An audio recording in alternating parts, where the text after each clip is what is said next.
Oh, welcome to Paranormal Roundtable. I'm your host, Josh Turner, and with me is the other host, Bubbles Fisheye. Yep, So that's what they call me. yeah, that's what the word on the street is. Today we finished our Christmas shopping. Unbelievable. It was a nightmare. Now we have to go home tonight and try to get it all organized for tomorrow. We have 2 Christmases tomorrow. But we don't have any Christmases on Christmas Day, which is unusual. This is the first time we've not had anything to do on Christmas Day. So that's big. That gives me a day to rest or go to the wall and fight the wildlings. Either way. Probably what will end up happening. I'll have to be there helping them. Go help the crows. 29.9.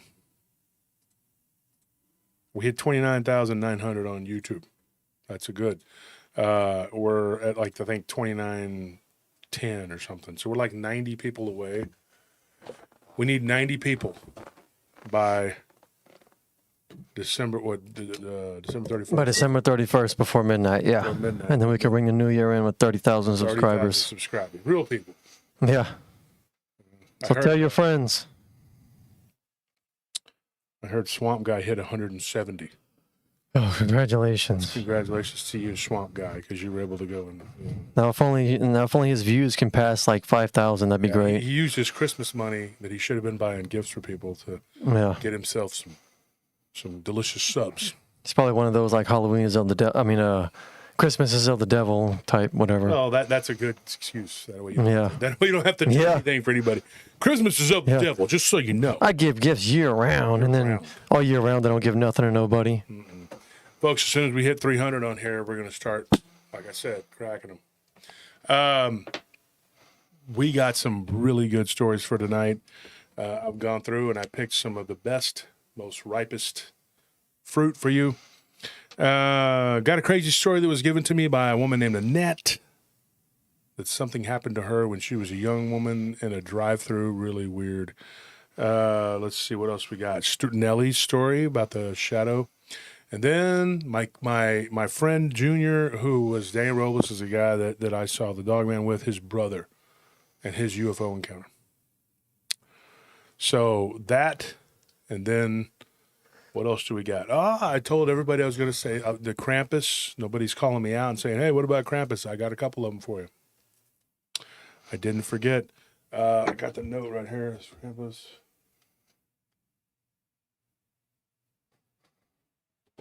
I hate this. I can't even read my damn handwriting. Oh, yes. Yeah, one of them was out of East Texas, and the other one was at a bus stop. That was crazy. That's crazy. At a bus stop, of all things. And then there was another story that I wanted to tell. I mean, it's funny because we just did the one in Rockport.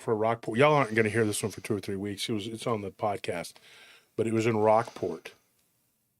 Thank you, Liberty, for that donation. That's very generous. We figured this close to Christmas wasn't going to be much going on, but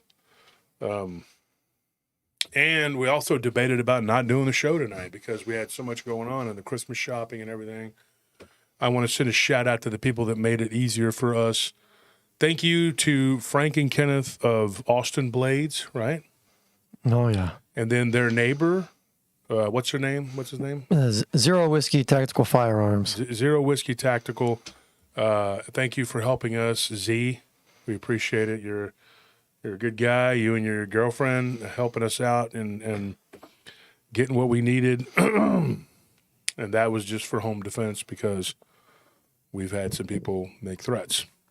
So they helped us, and they were recommended to us by the guys from the knife store, which is right next door. Yeah. So it works out. So helped us buy some dart guns. Yes. So we appreciate that. And then who else helped us today? There was somebody else that I need to give a shout out to. Who else was it? Let's see. Where else did we go?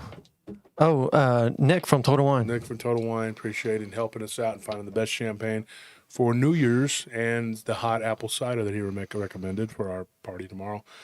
Thank you for those guys. They're very nice people that just went out of their way. They all went above and beyond to help us. And it's hard nowadays to get people that give a crap enough to actually do their jobs and help you. And shout out to the kind people at Gino's Italian restaurant over there in Round Rock. It's my second favorite Italian restaurant, but it is, I don't know, it's a close second with Reality's. Reality's is really good. If you ever come to Austin and you're in the Round Rock area, go to Gino's. They've been there for 30 years. They're great. And then there's a guy named Gino that actually owns a Reality's in Austin, and it's the best Italian restaurant in Austin. So if you ever go to those places, are wonderful. They're wonderful. And my jewelers, Peter and Lee, who helped me find some amazing gifts for some people. Peter and Lee at QT Jewelry. I've talked about them before. They're really nice people. Thank you for helping us to get our Christmas done.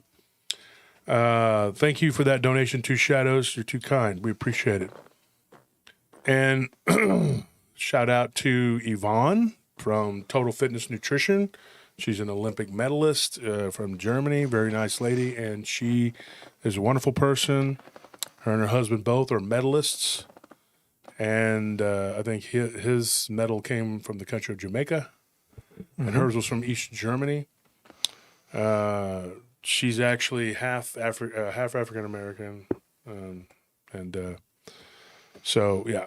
But she's a very nice person, and her sister is an actress who's on Star Trek and some other stuff. And Flint Eagle, her is a full-blooded Mohawk. That's her brother-in-law, and her sister's husband, and he's an actor too. And he's talked to me about Bigfoot. They have Bigfoot encounter on their property in Canada. Trying to get him on when we can get time so he can come on and talk from his perspective and give us a little insight. I have not had a Mohawk native on our show before. We've had many other natives, but not a Mohawk. Be interesting to have his perspective. Also, who else did we do we need to give a shout out to today? Who else helped us out? We're just waiting for the chat to fill. We went to Originals. Originals, Joe, and his wife. I can't remember his wife's name. Every year we go there and they help us out. Yeah, wonderful gifts. If you're ever in Austin and you're looking, especially in the North Austin area, at the Arboretum area, and you're looking for very unique. And I didn't bring it. I was going to bring this little Triceratops thing today. It's all handcrafted, handmade, and Joe makes handmade jewelry. It's mostly for women, so it's not really something that I wear, but yeah. Some of it's so pretty. I mean, it was so pretty. So my wife, I got her Christmas present there, and I was able to find multiple gifts for other people there. Originals. It's called Originals. So if you ever come to Austin area, don't be shy. Hit me up, folks, and say, "Hey, Wolf, I'm in Austin." Message me on Messenger or email me. And tell me you're in Austin, and I will tell you where the good places are to go eat. I will tell you where the good places are to go shop and what places to avoid so you don't get, maybe somebody mess with you. So, I wanted to tell everybody thank you. Say prayers for my friend Michael Spraw. He needs it. He's in the hospital. He's all messed up. Please help him out with some prayers. Jill Rimmon and Jordan Schneider and Brett Eichenberger's niece, or his cousin. She's 12 years old, and she's going through a hard time. Please pray for a child. Shouldn't have to be in for Christmas. And, also Matt Imch, he went through surgery, and there were some complications. Please help him out with some prayers. All right, who else needed prayer? There was somebody else.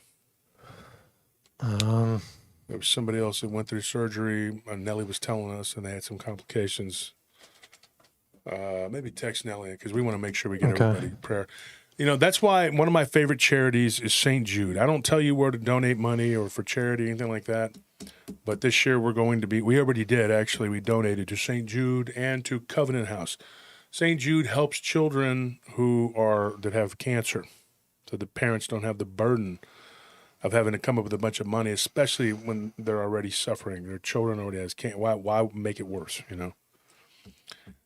The other place that I donate to is Covenant House. Covenant House is for teenagers who are homeless. Some of them run away from home, and they have their reasons. They suffer abuse, or they're part of the foster system and they get older and they age out and they leave and they're on the street. It's a sad thing. I don't like thinking about it, but it is what it is. No, they said that Beth and Fred need prayers. Beth and Fred need. Beth, my editor. Mm-hmm.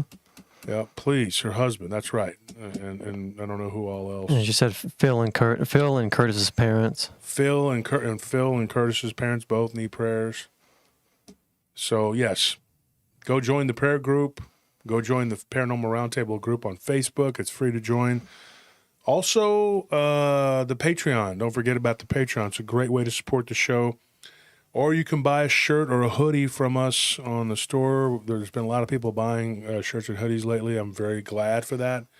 We don't make a lot of money from that, and I'm not worried about that. It's just cool that you're wearing our stuff and showing our support and going out into the public and wearing it. Somebody told me and Anthony the other day, they were like, hey, I've seen that logo before. And I was like, oh, it's our show. Do you like it? And they're like, no. And they walked off. And then Anthony threw a 10-pound plate at his head, and he just moved and missed being killed. Yeah. Unalived. And I don't think he was none the wiser. He just kept lifting. Yeah, so no harm, no foul. Yeah. We tried. Yeah. Just kidding, folks. We didn't do an attempted unaliving. We're just kidding. We didn't do that. No, that didn't happen. But the guy did actually come up and ask us about the logo. But he was kind of puzzled. He didn't really know what it was, but he had seen it before. So that was cool. It's a start, okay? It's a start. Today, people are kind of confused about the logo. Tomorrow, they'll know what it is. The next day, we conquer the world. That's my plan. Because, as you know, we are a cult. That was a loud vehicle. You could hear that all the way in here. Yeah, you can always hear those stupid little rice burners. The sound we need to get more sound. It's not even the engine. That they just get the loudest muffler they can find. I thought it was a lawnmower. So like, oh yeah, it's a Mario Kart. They put a weed whacker on it. Larry Fisher, what's up, Larry Fisher? Thank you, Larry. Sons. Forgot all about Larry. I'm sad that I forgot about you. I didn't forget about you yesterday. We talked about Larry yesterday. Didn't we mention Larry? Yeah, because Larry was trying to tell me where Abraham was from. Oh, yeah. About and all that. Yes. And Larry, thank you for donating. I'm glad that you're doing good. And thank you for the help. And thank you to Chris Clough for coming up from South Texas and doing us a solid and working with us. Not this Tuesday. This coming Tuesday is part 2 of the Dogman Aliens. Yeah. But the next Tuesday is going to be a cryptid potluck from South Texas. All stories that we got from South Texas, and there's a bunch of them, and we just decided to throw a bunch of them out there because South Texas is full of a bunch of weirdness. Okay? I don't technically live in South Texas. I live in Central Texas. People have asked me that before.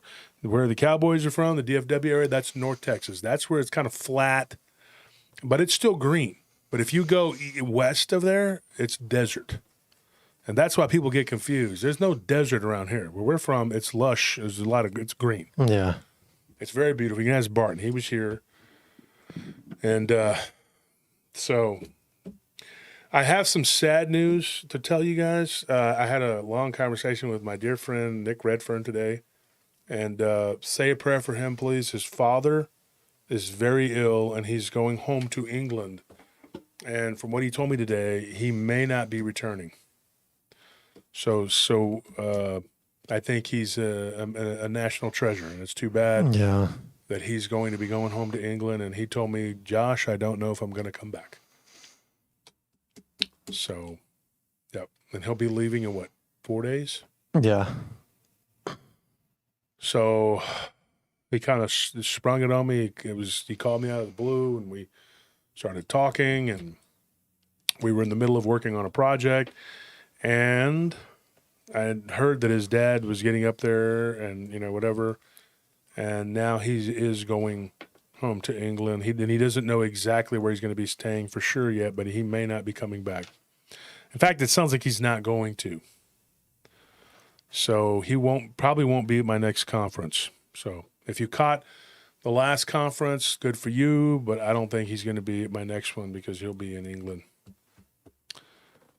Sad.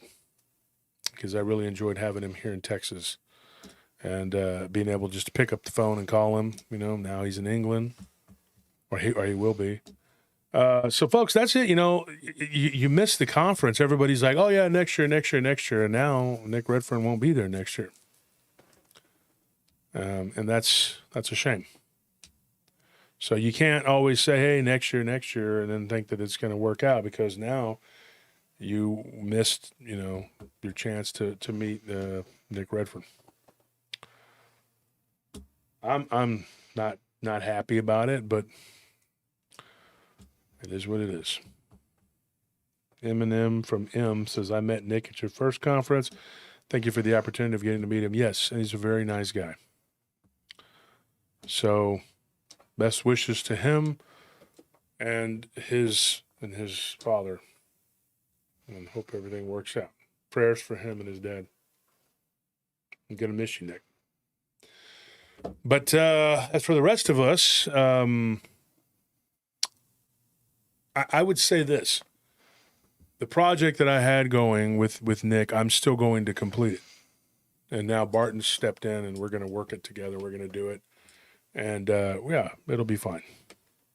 I'm still going to be doing the UAP thing. I'm just probably not going to be able to co-author the book with Nick. I'm just going to finish it myself. And that's fine. I understand that things have to be the way they are. Kudos to my friend Daniel Jones, who's also a UFO field researcher, who's going to be helping Nick to make sure that he gets all of his affairs in order before he goes. Nice guy. Really good guy. Was at my conference, both conferences. And, yeah. So, still looking at locations for the next conference, probably New Braunfels. I want to do it in New Braunfels. I think New Braunfels is a good place. Some people messaged me yesterday, and they were like, I'm so excited it's going to be New Braunfels. And I haven't said 100% that's where it's going to be.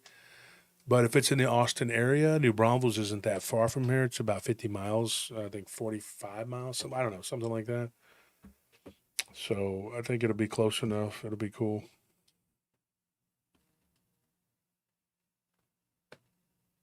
Let's see.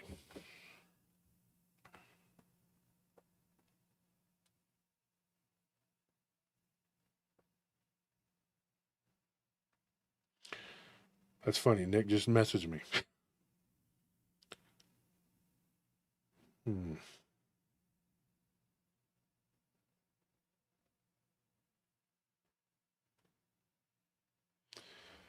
Oh, that sucks. May not have a way to get a hold of him. Oh, well. It is what it is. That's funny. He just messaged me right now. I'll figure something out. I always do. So let me take this off for a minute. Let my hair breathe. Oh, yes, my real hair. Yeah. Sorry to disappoint you. It's nice and soft and it's real. I don't wear hair plugs. I was accused of that too, along with being satanic and being fake and every type of thing, communist, Nazi, and that I'm a gay and whatever. And I am, I'm everything bad. If that's what you think of as bad, then that's what I am. If you think that it's good, then that's not what I am. If you're a Christian, I'm a Muslim. If you're a Muslim, I'm a Christian. Whatever the opposite of what you like, that's what I am, according to these people. I say this, give it up, because you've dedicated your whole lives to me. And I'm flattered by that. I am so flattered by that. I'm so flattered that everybody is so up against me, because all you've done is help me grow. That sounds arrogant. There's a bunch of other people involved here, but I'm the main guy. I'm the bad guy. I'm the one that you really got to watch for me. You got to come after me. I'm horrible. I'm all the bad things. Okay, folks. They're good, and I'm the bad. Some people were disappointed last night. Let's get started here. Some people were disappointed last night with the show. They actually messaged me and said, your show last night was boring. And you didn't talk about the paranormal, and you talked about Bible and theology, and it was boring. And the guy on there was boring. And I was like, the guy on there is one of the smartest guys on earth. Okay, and you're boring me. I have a suggestion for you. There is a cartoon that you can watch. Okay, you can roll a doobie and look at it and don't think. It's called SpongeBob. For years, I watched this man who lived in a pineapple under the sea. He had a friend that was a starfish. His name was Patrick. And he had a neighbor that they called Squidward, and they all worked for a really greedy crab in a hamburger shack.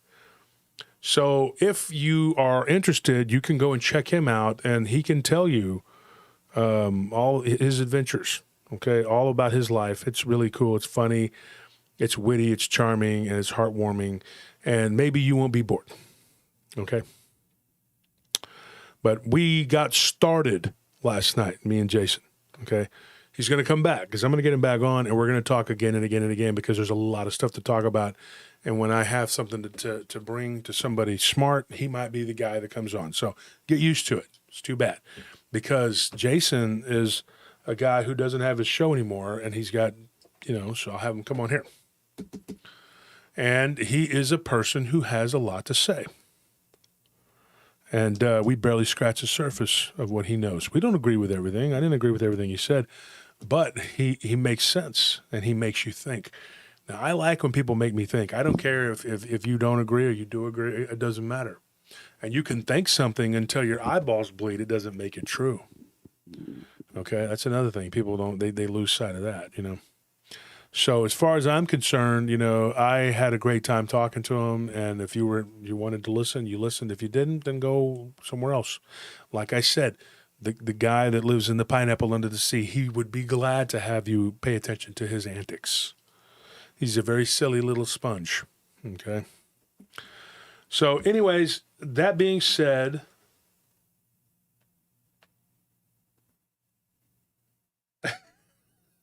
shout out to Simon. Hey man, I haven't heard from you in forever. I don't know what's going on. But Simon, I guess you're in the chat. Simon owns Asian Express, and I tell you right now, it's the best Asian food in town. Trust me, my waistline wouldn't lie to you. So, yeah, I just gave you a shout-out, Simon. I'm glad that you're okay. Merry Christmas to you. I'm glad that you're okay. Simon, are you going to be open tomorrow or on Christmas night? Because I'm not going to be able to have anything to eat Christmas night unless I go and find some food. Because I may end up giving away all these delicious steaks. So folks, 162 steaks so far we counted that we've given away, and we're giving away another 100 tomorrow. And you guys helped us do that. You absolutely helped us do that. But then we ended up getting the prime ribs, and we're going to give those away to some people who, let's be honest, it's a very expensive meat meal, and the people who will be getting them will be very grateful. Trust me, because they're delicious. They're from Thorndale Meat and Trey Felton, Thorndale Meat and Mopsy Catering. Thank you for everything y'all do for everybody. Y'all are very salt of the earth, God-fearing people. Congratulations to you. Trey is going to be preaching the word tomorrow, Christmas Eve. He's driving to Abilene. Pray that he has a safe trip, please. He's on fire for Christ, folks, okay? And he's going to go and he's going to preach the word. Got saved last year, and this guy is on fire. So Trey Felton, he's the guy that did the catering for my 2 conferences, and he'll do the next one, God willing.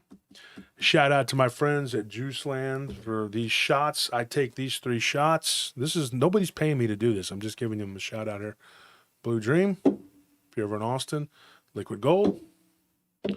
Dr. it helped me get over the vid, and I took them every day. And what should have been a 3-week sickness was about 2 weeks, and then recovery.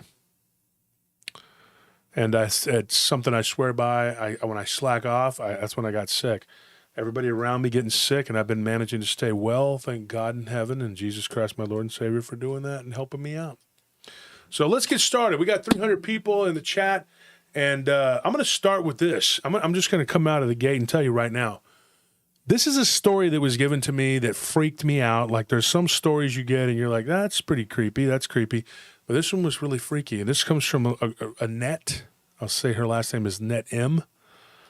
She gave me permission to say her name, but I'd prefer not to say the whole name just because I would rather protect people from harassment, because we do have some real knuckleheads who don't like us. Not everybody is enamored with us, okay? I get that. So what happened to her, she worked in a drive-thru, specifically a Taco Bell. when she was young. Now she's like 38 years old and she's got 3 kids. But when she was 16 years, or I think she said 18 years old, she was working in a Taco Bell drive-thru in El Paso. And here's what happened. Somebody came through the drive-thru late at night. They were open late. And it was really weird. The person, when they were talking into the speaker, they were arguing with somebody who was in the vehicle with them, and they were kind of going, like they would say what they wanted, and then the other person would mention something, and then they would say that. And then the girl taking the order, Annette says, it was a really weird thing. She's like, it was late at night. I'll never forget it. She's like, there was only 4 of us there, and we were short-staffed. And she said, most of the people had left early, and it was the holiday weekend. It was Labor Day weekend. And she's like, and we were just, and then she told me this right around the time of the conference, whatever. She's like, I know you're having your conference on Labor Day weekend. I got a weird Labor Day weekend story. And this is what she told me. So she tells me this story. And it was just, you hold the stories until it's time. And she said, this is a really weird thing that happened to me. And she said, this man was like not arguing with himself, but there was somebody that kept telling him every time he would say he wanted this, like I want a Mexi melt or whatever it was. I think that's what she said it was. Then the voice behind him or next to him, whoever it was, they were like, no, Mexican pizza. And he says, okay, a Mexican pizza.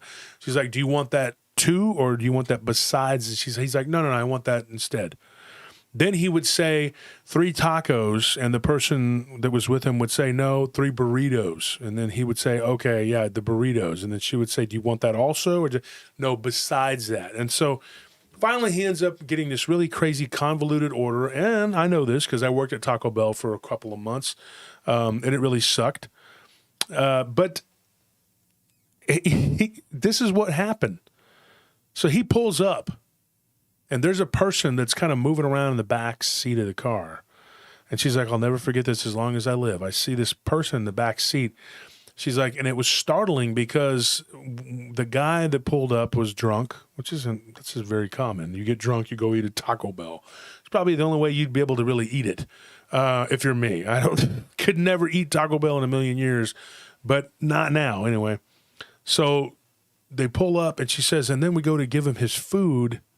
And the person in the back seat, and it was me, she's like, and my friend who was sitting next to me, his name was Brad. And she's like, me and Brad are standing there, and this guy pops up in the back seat, and he's wearing like a devil mask. And I was like, oh, okay. And she's like, yeah, he really looked like a devil mask from Halloween. He was red. It had black horns, these really thick eyebrows, and this weird devil mustache and everything. She's like, and it was freaky. And he just pops up in the back seat, and she's like, what is this? Like, who's this guy, She's like, and she was like, why is he wearing this mask? She's like, he was really emaciated looking, too. And she said that he rolled the window down and stuck his tongue out. And when he did, she realized that it wasn't a mask, but that it must have been some sort of makeup or something he was wearing. And she was like, oh. She's like, wow, that's a pretty cool, the guy that was with her says, wow, that's a pretty cool mask. And he's like, what mask? And the guy in the driver's seat looked around like he didn't know what she was talking about. And she's like, oh, your friend in the back. And the guy in the front goes, my friend in the back. And when he turned on and looked, and then she turned and was getting the money and putting it in the till, her friend taps her on the shoulder and says, oh my gosh, you're not going to believe this. And when she looks up and he's gone. There's nobody in the back seat. She said, it freaked me out. She's like, later we looked at the camera. And she's like, and you can see him looking around, and you can see me and Brad in the drive-thru window wondering, because we wanted to know who this was that was making all this noise and was changing the order and took forever, And there was nothing there. Nothing there. And she said, it didn't end there. And she said that the guy came in about 3 or 4 days later, and he came through into the front, and he was with a girl. And this is what she said. And she said, my manager knew the guy because he came in like all the time. And so she tells the manager, she says, yeah, that's the guy that came in the other day. And she had told the manager, and she told her about and she's like, oh, you saw it? And she's like, yes, I saw it. I saw something, So they go to the office, and the manager, she's taking the till or whatever, her till, and getting her ready for her shift. And she says, oh my gosh. She's like, yeah, it's happened to me too with the same guy. She's like, and I thought that I was losing my mind because whoever was in the back had disappeared. And I thought maybe they had jumped out and had ran out of the Taco Bell drive-thru, And she's like, but I would have been able to see it, running through the next door shopping center, which I think she said was like McDonald's or something next door. But what was crazy about this, she says that not only did she witness it one time, but she said that there was another time when they were at the front counter, and this guy that was with him was a skinny, emaciated dude who was wearing like this white paint on his face that didn't have the devil face or whatever, just like a white face, and had like these upside down crosses painted on his face, and was telling him what to order. And so they thought that he was with that guy. And then when he went back up there to get his food, the guy that he was with was gone. So one of her employees decides to go to the guy and tells him, he says, hey, what happened to your friend that was up here? Just, they were curious, like what happened? This is the second time that the manager had seen it. And he's like, what friend? And he's like, you were with a guy. There was a guy here. So he got really freaked out and he just left. He ate, he grabbed his food and took off. Well, this day he was with a woman. That woman was his sister. And when he went to the restroom, she went up to him and she's like, I have to tell you something. She's like, I saw somebody with this guy. And more than one person has seen this. And the sister looks around and she's like, yes, I know. She's like, my brother literally had an exorcism done to him when he was 8 years old. The church, everything, they had to try to pull this demon off of him. But when he got older, he fell into drugs and alcoholism, and he got into a bunch of trouble, and he went to jail. And when he was in jail, he met somebody who practiced Santeria. And that person got him involved in all this stuff. She's like, and now he's got an attachment, and sometimes people can see it. And it looks almost human, but it has this demonic face. And sometimes it looks like it's painted on, and sometimes it looks like almost like a human, but it's not. And sometimes it looks like a reptile. She's like, damn, I'm surprised you could see that. She's like, and not very many people have seen it. She's like, I've seen it. She's like, I won't let him come to my house. She's like, and he's been to mental health people many times to try to remove this thing. But she's like, it's like he has amnesia. He forgets that it's even happened. And he doesn't remember having an exorcism done to him or performed on him. He comes back from the restroom and they go and they get their food and they go sit down. So she was stunned by this, completely stunned. And so this is what happened. She goes home. She's a very devout Christian, has been her whole life. She goes to church and she lights a candle for this young man. And she asks God to remove this entity from this dude. When she's leaving the church that night, she's leaving the church that evening, she said that when she went there to do this, and this is appropriate to talk about now, this is why I'm talking about it right now, because guess what? It was the day before Christmas Eve when she did this, right? She took time out of her life to go light a candle and pray for this man. The priest that she talked to, and I'm not going to say the name of the church, she told me, he told her, he says, do not mess with this thing. She's like, when we were praying, something was pulling on the back of my cloth. He's like, this is a very powerful demon that's attached to this guy, and he willingly allowed it, which is why it's there. It was cast out as one of 3 demons that was attached to this guy when he was a child. And now it's back. And it came back when he went to jail and he practiced, Santeria. So now she's walking home. She says she lived 3 blocks from the church on the night before Christmas Eve, and she was praying and she was holding her rosary in her hand. And she said that the rosary moved up. This gives me the chills talking about this. Okay. Let me get her. The rosary moved up, and then she heard like a laughter. I can't do it the way she did this guttural laugh. She said that's as close as I could get to it. And I asked her because it sounds kind of goofy, but I said it sounds kind of like The Grudge. She goes, no. And she's like, it wasn't like that. She's like, it was very masculine, and it did this kind of stuttering, like I wish I could do it. But she said it was kind of like, like a laughter, but it was like kind of like that. And then she told me, she's like, years later, I was watching National Geographic. She's like, and I heard these crocodiles making this noise. And she's like, and it sounded like that, but like with a man pretending to do that. She's like, and then my rosary was pulled. She's like, and I held on to it like it was tug of war. And she's like, and I got down on my knees and I prayed. And I was like, God, help me in the name of Jesus. And she's like, and it was spiritual war right there on the sidewalk. And I look up and I see this image. You could see through it. And it didn't have legs. She said that the body was shaped like a snake. And it had arms like a man, and the face was inside of this snake body. But you could see a human-like face with this devil mask-looking thing on it.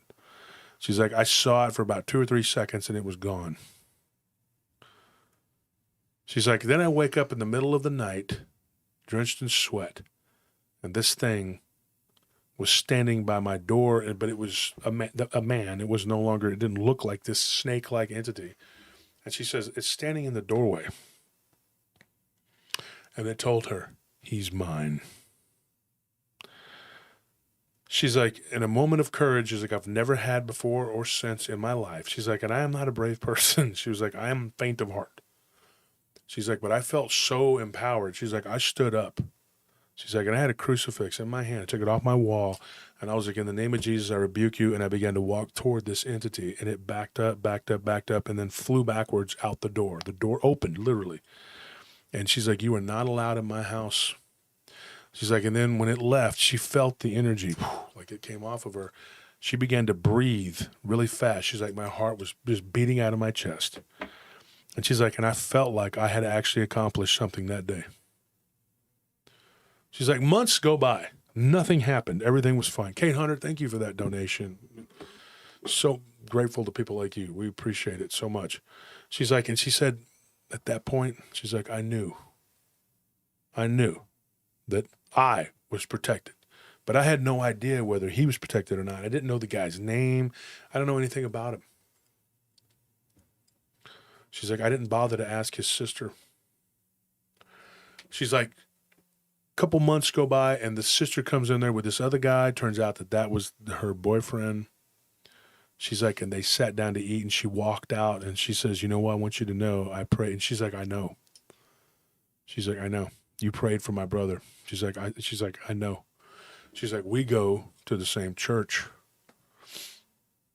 And she's like, I haven't been in a while, but the priest told me that you'd been in there to pray. She's like, and I want to thank you.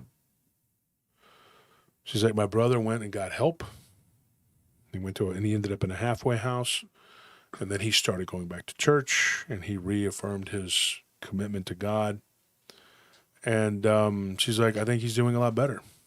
There was a girl that he was dating that was into drugs. He got rid of her. He quit talking to her. And he wrecked his car, nearly died. Ended up in the hospital for a couple weeks. And then it's a miracle that he lived. He broke a bunch of ribs and a couple of his vertebrae. She's like, and that was it. And he changed his life. So she says, over the years, I kept in touch with these people. And she's like, and the guy, she knows now the guy's name. I don't have permission to say his name, but the guy now works at a body shop or whatever, and he's more well-adjusted, and he still talks to her and checks in with her like periodically. And he's married, has children, and his whole life is different. And he wrote this poem to her, and I don't have it memorized, but it was, the title of the poem was "Somebody Prayed for Me." And that's weird because there's a song that I liked when I was a child, and it was called "Somebody Prayed for Me." My mother used to love that song. And I had a dream about my mother, and I woke up when that song was in my head. And I go and I check my email, and that's when I got this story from Annette. So Annette, thank you for that story, and that's a weird synchronicity. Folks, the demonic realm is real. I don't care what anybody says. I don't care what anybody thinks. And this is a real story. And I thought it was appropriate to talk about it because when she went to that church, went to the church to talk to the priest and to pray and to retrieve holy water and to basically, ask for help, the presence of evil was all over them. The priest said it was just palpable, like he could taste this metal taste in his mouth. This evil, demonic entity had a grasp on this guy.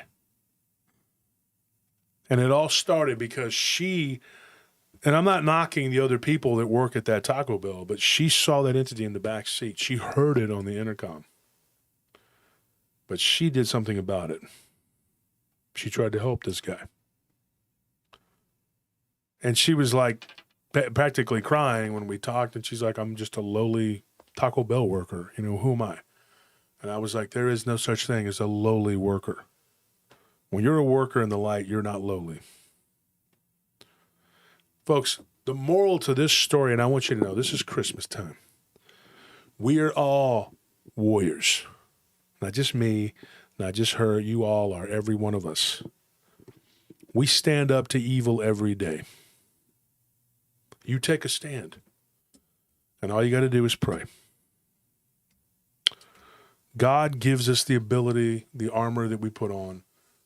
Christ delivers us. By his stripes we are healed and we are strengthened. And I just think it's a very heartwarming story. And Annette, thank you for giving me that story. And it was really weird because I had dreamed about my mother. And I wake up with that song, Somebody Prayed for Me, and then I go to my computer. No lie, 3 p.m. 3 p.m., folks. I go and I look at my computer, and it wasn't like immediately. It was, later on in the afternoon. I was up at 10 a.m. Now, you may think, oh, he gets up late. No, I go to bed about 6 or 7. So I woke up and I looked, and then this email came through, and just right at that time, it was 3:08. And I saw it on there, and I said, oh, man. And I read it, and the title was, I Prayed for Someone. So, what do you guys think? I think that's a really pretty story. I'm sorry, I don't mean to get distracted. There's a spider crawling. That I just noticed as soon as you asked me that question. There's a spider crawling. Yeah. It looks like a brown recluse too. Oh my gosh! Yeah, I killed one that was like literally 2 weeks ago, folks. You'll have no idea. Oh, there was a spider that was like hanging. Yeah, I don't show them that. But it was hanging right here, and I felt something touch my leg, and I kind of swiped, and I looked, and it was like, it fell on the ground, and luckily I stepped on it. But it was like just hanging right there on the deal, and it was a spider. So, that's crazy. That was like, it's probably a couple weeks, probably been about 3 or 4 weeks ago. We were just about to go on the air. But, yeah, it's... But, before that distraction... I think it's a story that's both terrifying and but also beautiful. It's got there's a moral to that story. That I think that we think of power in the wrong sense. That's why, what you always tell me, Wolf, that power without perception is spiritually useless and therefore of no true value. This woman, she just saw herself as like, oh, I'm just a lowly Taco Bell, worker. I'm just a lowly worker. But what Wolf said is very succinct, that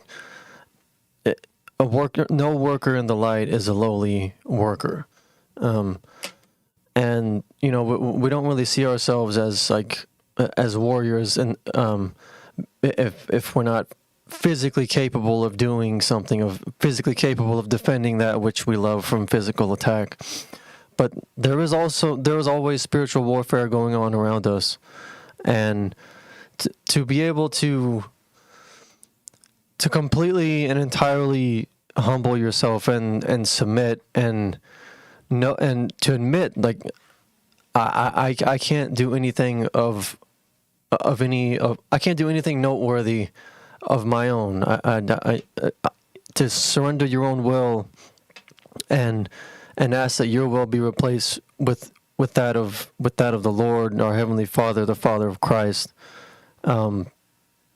That's, in my opinion, that's what makes us warriors. That's what makes true warriors, and because that's what true power is. It's surrender of our will to a higher will. Oh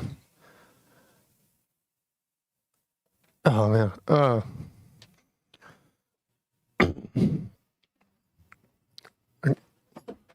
Sorry. Yeah. Just that my grandma Susie is one of the most powerful people that I've ever known. She's like 94, 95 years old, and Still going too. she's not long for this world, but she has all of her wits are still Faculty, about her yeah. at 95 years Fun to old. talk to too. Yeah, she has all her memories. All the stories she knows. She's lived a long life, and she's told me that she's ready. She's ready to go. It's not that she wants to go, but she's ready. But she's been devout Christian, devout Catholic her whole life, and she tells me, like, Mio, I pray for you every day, and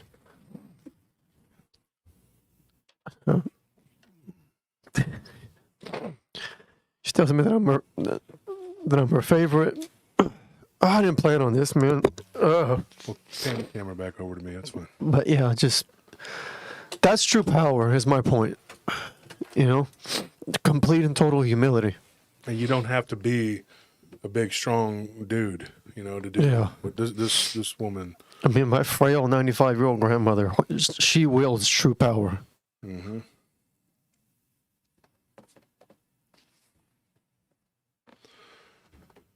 So, when you, the thing too that really got me about that story was that she did something about it. She saw this demon literally puppeting this guy, like telling him what to eat. And if that's the case, I mean, this thing was probably telling him every step of the way everything about his life was probably being controlled and manipulated by this guy, this thing, this entity. And she cared enough to do it about it on the day before Christmas Eve. She walks over there.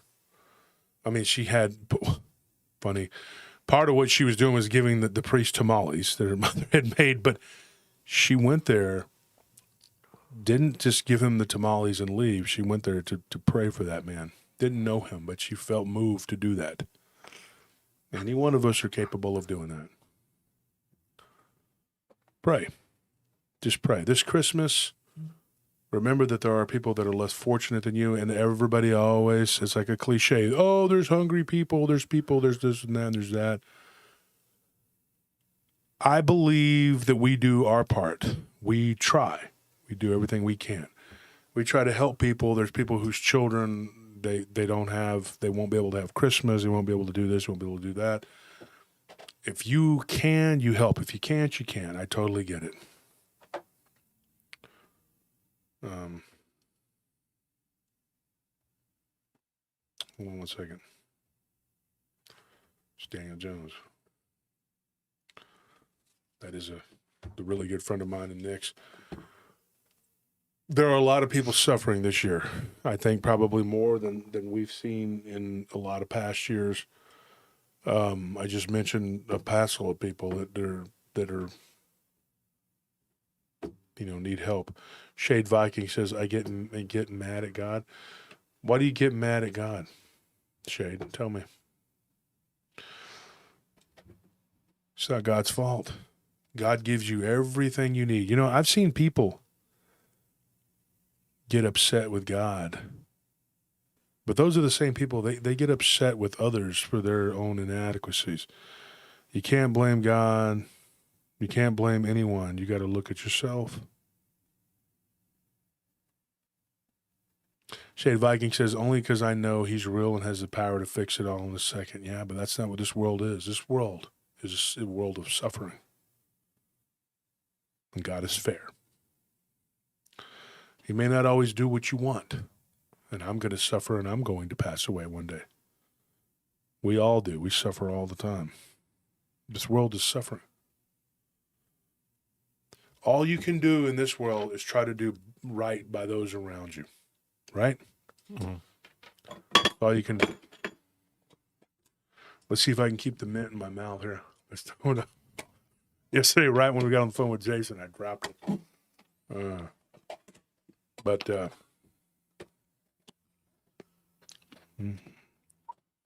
We do the best we can.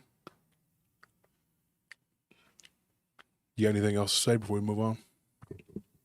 No. No, I'm good. Okay. Well,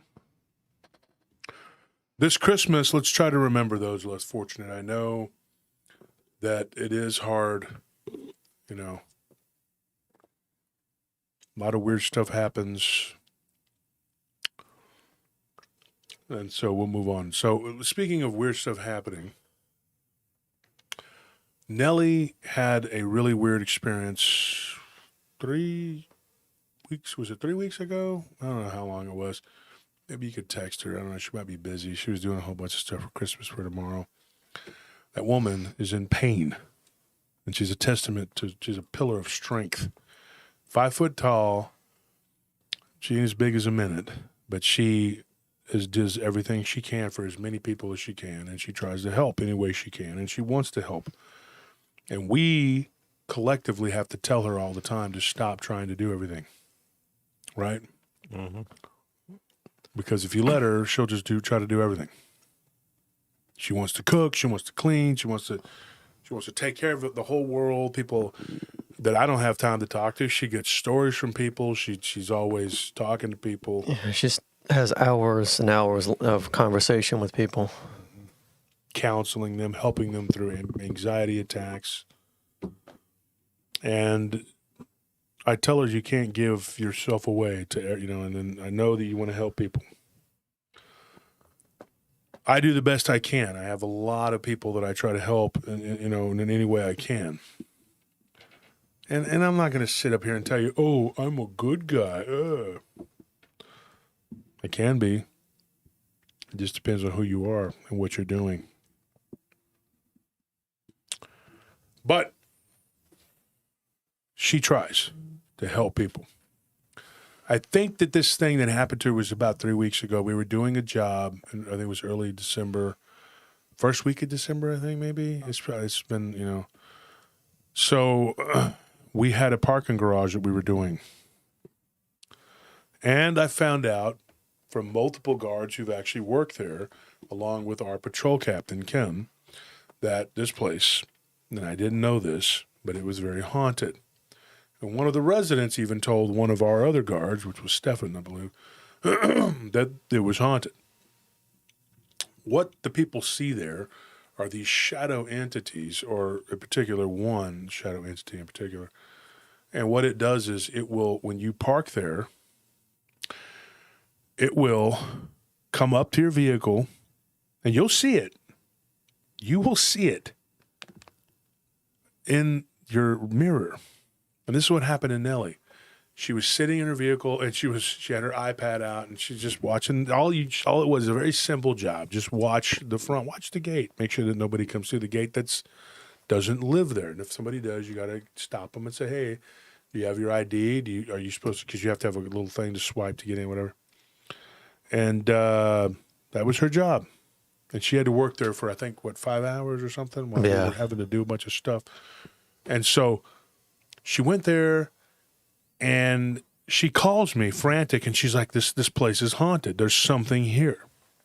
And I'm like, really? And up to that point, I had not heard about that. So I called the field captain. And she says, where's she at again? And I told her 11. Well, I'm not going to, probably shouldn't say the name. Should we? Probably shouldn't say the name. Yeah, probably not. It's off of 11th Street. Mm-hmm. And I told her, and Kim goes, oh, yeah. Kim actually passed. She died. She passed over during childbirth, and she came back. She's been on the show once. And she has second sight. There's no other way to put it. She's seen things, and I've tested her because I worked at a site. One of our sites and one of our guards named Kenny, who you may or may not be listening to the show right now, I don't know. But we both saw something very similar, and when I told Kim, before I told her what it was, she described what we had seen, and so she had seen it. That we call it the Gray Man because we don't know what it is. And that's off of Zilker. Or not, what's the name of the street? Barton Springs. Barton Springs. And so it's by Zilker Park. But anyway, I've tested her before. She could see, if you have an attachment, she'll see it. If you have something around you, she knows. Believe me, it's creepy being around her because she'll tell you, and she'll be like, right there's something, blah, blah, blah. And I'm like, don't tell me, I don't want to be here. And then you leave, and then I'm here by myself with that. Yeah. And it's like shades of the Hernandez Ranch. They're like, and then these werewolves did this, and the dog man did that. Well, see ya. And I'm there at Estancia. I'm going like, I got to be here. I got like 9 more hours left. 9 hours of this in the middle of nowhere. And then you hear, it felt like Pee Wee Herman. What was that? It was sure spooky out here. Yeah, especially when the wind blows and like it sounds like someone's opening and closing a door at those construction that place sites. Is one of the worst. The rock pile. Yeah. The way that they would stack them because they used those stones and then they would fall over. Then you're like, what was that? Yeah. Usually you're not fumbling around like Barney Fife, but after somebody tells you terrifying dogman stories for 3 hours and then they're like, well, see you later, have fun, Suddenly notice every critter walking around. Everything becomes a dogman. It could be an armadillo crossing the road. So that's kind of what Kim did to me one night. She told me all this spooky, crazy stuff about this one site down south, and then she's like, well, gotta go. Thanks. So there was a farmhouse here and it burned down, and oh, that's great. Now I'm here. Thank you. So she tells me, this place is haunted, and she tells Nellie, after Nellie had left, Nellie was giving her the whole rundown of what had happened. This thing was going up to the vehicle, and Nellie would see it like a shadow entity that would move, that would duck, go up and down in between the vehicles, and she would see it, and it would go up to the car, and it would tap on the glass, the back of her car, of her vehicle, which is a QX60, so it's not real high off the ground, and it would go up and it would tap and do things. And she's like, and I thought I was losing my mind. She's like, and then I see it in the rearview mirror, and she's like, and I was like, oh my gosh, she saw it. Now, since then, I've talked to 2 other guards who have worked there, and they confirmed that they had seen things too, and then Kim. So you had a total of 3 other people, including a resident who told us. So that's 4 people. So I know she's not crazy. She's not losing her mind. This thing was real. Whatever that was, it was moving around in that garage, and it was going in between the vehicles. And she said that she at first thought it was an actual person until she got a real good look at it, and it turned out to be a shadow person. And she said it was just a black shadow. And she's like, and she's not unaccustomed to seeing shadow people. But that really unnerved her. It was really scary. It was really creepy. What it was, or what it is anybody's guess. One of the people that lived there, though, they told one of our guards a story. Now, that particular guard actually doesn't work for us anymore, this one guard. And I didn't know what he was, and I don't want to say his name. His name starts with a T, but he no longer works for us. But I remember him talking about a place over there downtown, And I put two and two together, and I'm pretty sure it was that garage that he was talking about. So if you count him, that's another one. But a resident told him that this is what they told him. And he didn't see anything, so I can't really count him as being another person. But this was a resident that told him this, that they were going to their vehicle and they saw what looked like what they thought were, these were two females, young college girls, something crawl out from underneath their vehicle and then crawl underneath another one, spider-like, but it was human, like humanoid. And it was a black shadow entity. And so I'm pretty sure that that's the same place. But I was confused because I thought there was two different garages, one in the front, one in the back. So I didn't know which one that he was at. Mm-hmm. And I didn't know how credible he was, but it wasn't until Stefan worked there and then somebody had told him something. And then I was like, okay. So Nellie had a terrifying night in this garage with this entity that literally is very visible. I mean, it is visible. Residents see it. The guards have seen it. And it is, I guess, pretty well known that this place is haunted in that garage. And there is an actual shadow person that will move in and out of the vehicles and will accost people. It will go right up to your car. And then it did that to our patrol captain. Like she was doing her rounds and she was leaving and she saw it like walk right across, right in front of her car, like just dead on. So it's a very weird thing. April says, I lost my mom just after Christmas when I was 19, raised my 12-year-old brother alone. We're Portuguese and Scottish, grew up with all kinds of stories and experiences, even more after my mom passed. Wow. Well, hit me up, April. Let me know. I would love to hear what you have to say. Thank you for the donation. We appreciate that. Who did we miss? Anybody we miss? Anybody? Kate, thank you for Kate's so cool. Rita Burnett for that big donation she gave the other day. I can't tell you how grateful we are for the help and the outpouring. So we thought we had it all covered until we had to get the last of the meat, and then we were like, oh, wait a minute. Yeah. So I think we came in about we're like $1,100 down, but that's not bad. I mean, we did pretty good. These past 2 days we put in a lot of work, and I think it's going to be a really good Christmas, even though we didn't try to go all out. Like what we did was we skipped giving to each other. Yeah. Which is no big deal. I mean, I would rather give to the people outside the house because we take care of each other. I know Jehovah's Witnesses say we give gifts all year long, and they just say that because they don't want to have to actually do it, but we actually do it. And somebody made a joke in one of the groups. They were like, well, what if a Jehovah's Witnesses is watching your show and they're offended? I'm like, they won't be watching my show. They'll be reading Watchtower. Yeah. So anyway, the bottom line is, folks, your donations and everything you've done have helped. Tomorrow when we load up the ice chest with the meat, we're going to take a picture of that. This is after we've already given 162 steaks away. So what we have left, and we're going to give it tomorrow. We should be probably over 100. I think it's about 130, 140 we got left to give. Yeah, something like that. And then we're going to give away a bunch of prime ribs. So there'll be a good Christmas for a lot of people, and you people actually helped us achieve that because every year we do this. We've been doing this since 2011. Mm-hmm. Was it 11? I think it was 11. Yeah. Because we're trying to figure out when we started. It's been a while, but we've been doing it for over a dozen years. And thank you to Marty Gonzalez. Please pray for him. He's my business partner. He's 72 years old, and he's ill. And he has always helped. This year he couldn't help as much and last year he couldn't help at all because he's had some issues and he's been unhealthy and he's had some money issues. That guy's worked his whole life. He retired from UPS, and then he went and started a company. And he just didn't want to retire. He just wanted to keep working. And he provided for his children. He put them through school. And he's done everything. He's been a provider and a father and everything else. And he's been a second dad to me. Taught me everything about business. And I'm not going to lie. I can be a stubborn person. He's stubborn too. Yeah. It's like the immovable object meets the unstoppable force. And we were able to make it work. 16 years in this business together. So, Marty, Merry Christmas to you and your family.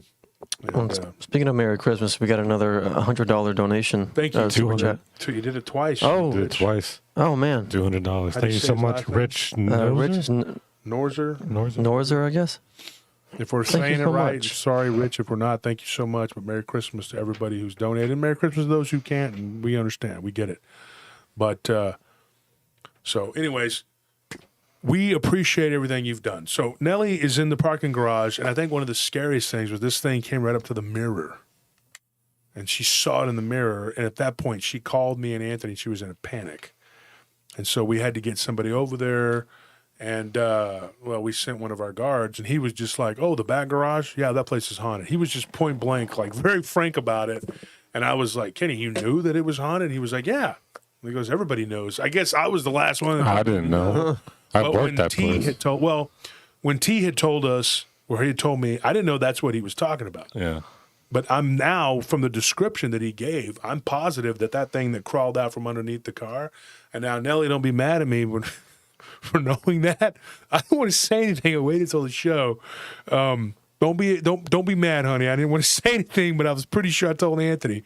And we kind of put two and two together. Right, Anthony, we were like, this has got to be the same place. Yeah, me and you, Nelly, didn't know anything. And I worked there multiple times. Yeah. And, you said you heard noises there. Yeah, you hear weird stuff all the time, but it's a big garage. I mean, with double sides. So, like, if something happens on one end where, like, someone's closing a door or just making a noise, you kind of ignore it. Like, so I guess this thing was banging on my car, and I was just like, must be the garage. And because everybody thinks that. Yeah. I mean, let's be honest. And Rich, thank you for that donation. Yeah, third time. Thank you so much. Yeah. Oh my God. Thank you so much. Trying to make our night here. But thank you to everyone else who donated too. Everybody who's been really gracious. But the thing is, when something knocks on your car there, according to the 3 or 4 people that we've talked to, that you don't automatically think, oh, it's a ghost. Yeah. Until you see the shadow thing moving behind your vehicle. I think what Kenny said, like he saw something move back and forth, like it was walking one way and then it was walking back the other. So it didn't make any sense, but it was black. And so and to me, my first reaction when like Child Inc., something would push our vehicles, folks. I am not joking. Mm-hmm. You'd be sitting there behind the laundromat area because the Child Inc. was the Head Start program, and they had the laundromat right next to, adjacent to their building. They rented that building out to the people from the laundry. Yeah. So I met the guy who had the laundromat one time. I think his name was Matt or something. He was a pretty cool guy. And he goes, you're braver than me. He goes, I don't like coming up here at night. He goes, I know where you guys are here. He's like, and I find, he always found us. And he'd be like, hey, can you watch me? And I told him, I said, do you really think, that somebody might try to rob you? Has it ever happened before? And he goes, no. He's like, but I don't like coming up here at night. He said, if I have to come up here at night, I want the security here. And I think it was as much because of the supernatural aspect of it, because he said that something like grabbed him by his cuff one time and slung him around. Like he just felt like something had caught him by his collar. Mm-hmm. And had kind of thrown him. And he looked and was like, after that, he didn't fall down, but it turned him around. And he said after that, he was like, I'm not going in that laundromat by myself. He looked around, there was nothing there. He looked on camera, there was nothing there. And I think he showed Scorpion and Jeff the footage. In fact, I know he did. And that's the place, if you remember this show and you've listened to it, that I told about that thing that floated up. It was like a black shadow on the ground that I thought was an oil stain. Like I'm over there like a dum-dum. I'm like, why is that stain? I didn't see it yesterday. And it looks like it's really, really black. But I thought it moved. I was like, and I did my round. I come back and it's like in a different spot. And Scorpion, there's Scorpion. He's right there. He can tell you. The guy at the laundromat told him and Jeff about it. But then this thing comes up off the ground and it looked like something floating like waist high in the air. I'm not kidding. I'm not making this up. It was weird. And I was like, what am I looking at? And it was like this cat-like thing. Well, there was this African-American lady who used to work there.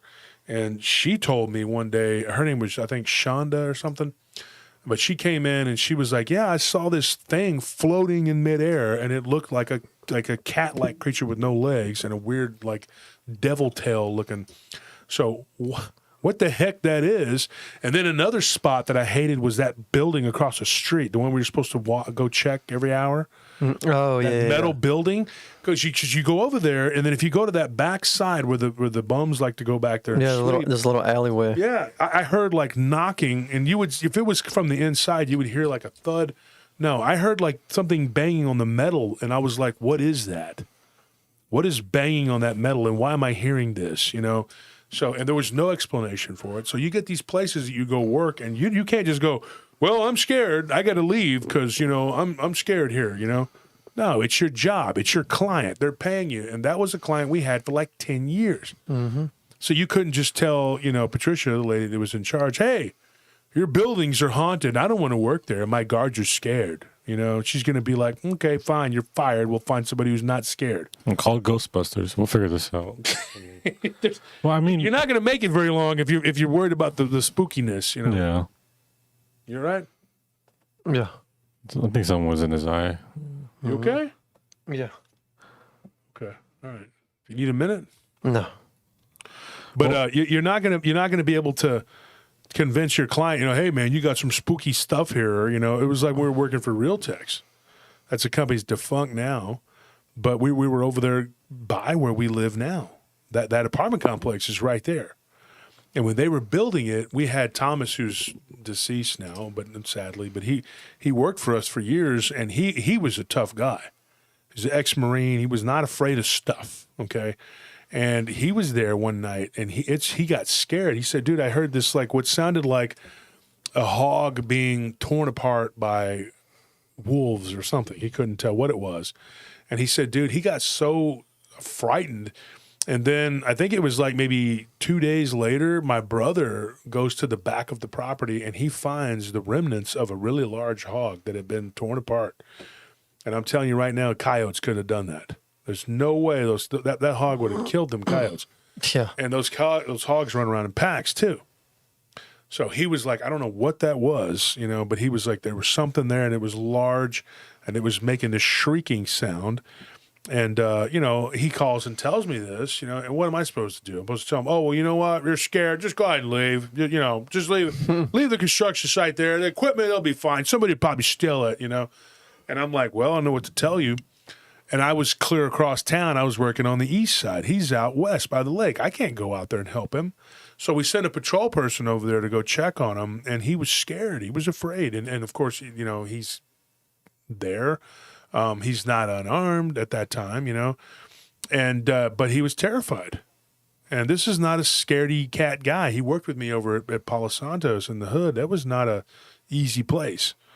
And so he admitted to me, he's like, dude, I have never been so scared in my life. He goes, I don't know what that was. It was at the back of the property. And of course, you know, a couple of days later, my brother goes there to work. And, or it might have been no, it was not the next night, but the night after, because Thomas worked the next night too. And I remember talking to him and saying, hey, are you going to be okay? And he's like, I'm fine. I composed myself. But he wasn't going to go back there and check. Well, my brother, first thing he did was go back there and look.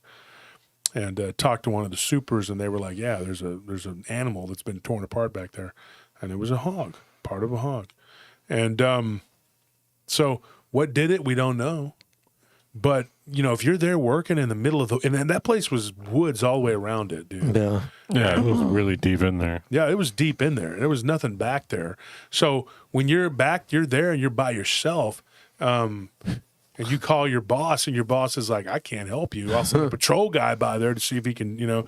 Patrol guy goes by there and he's like, yeah, sucks. You know, what am I going to do? I got to go back and do my rounds.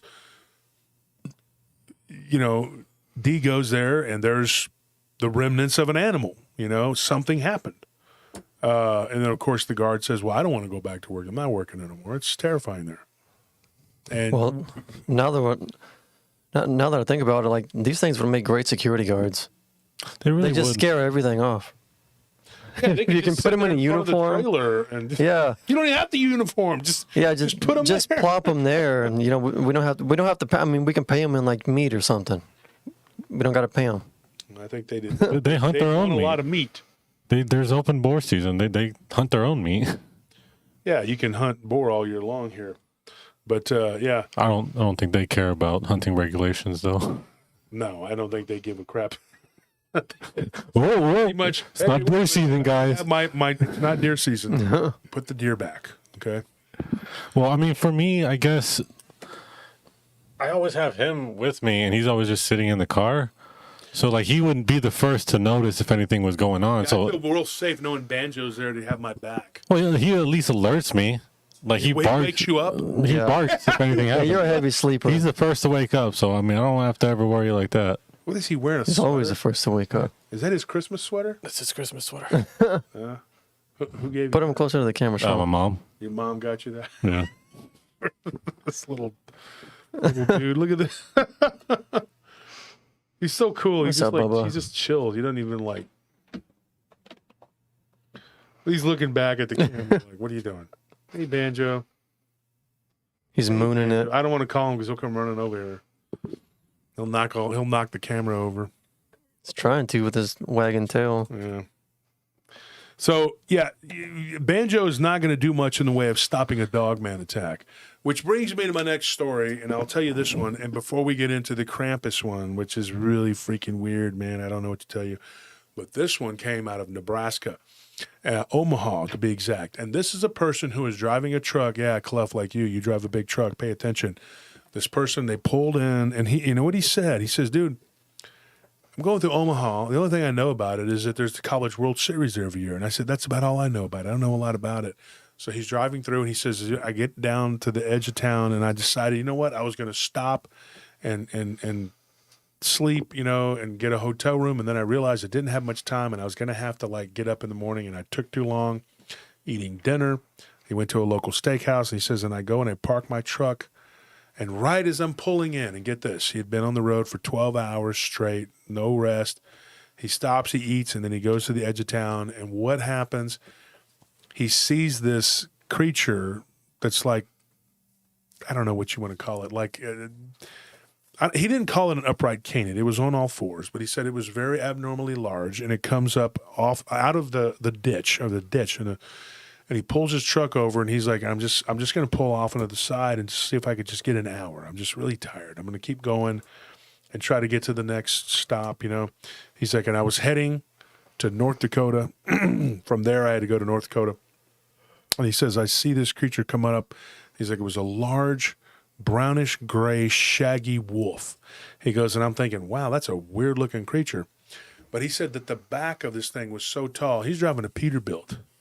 Oh, wow. That this back of this thing was almost to the hood of his vehicle. And he said, that is not normal at all. He's like, and then he goes, it runs around the other side of my vehicle. And he goes, I lose track of it. And he's like, and then I'm like, okay. So I started my truck and I was getting ready to go. And he's like, and as I'm getting onto the road, I feel like something pull my truck. The cab of the truck kind of swayed. He was like, whoa. What is heavy enough or strong enough to pull a Peterbilt and move it sideways?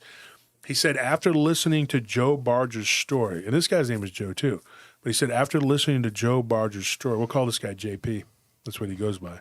He said, I thought this could have been me. Something like this could have happened to me.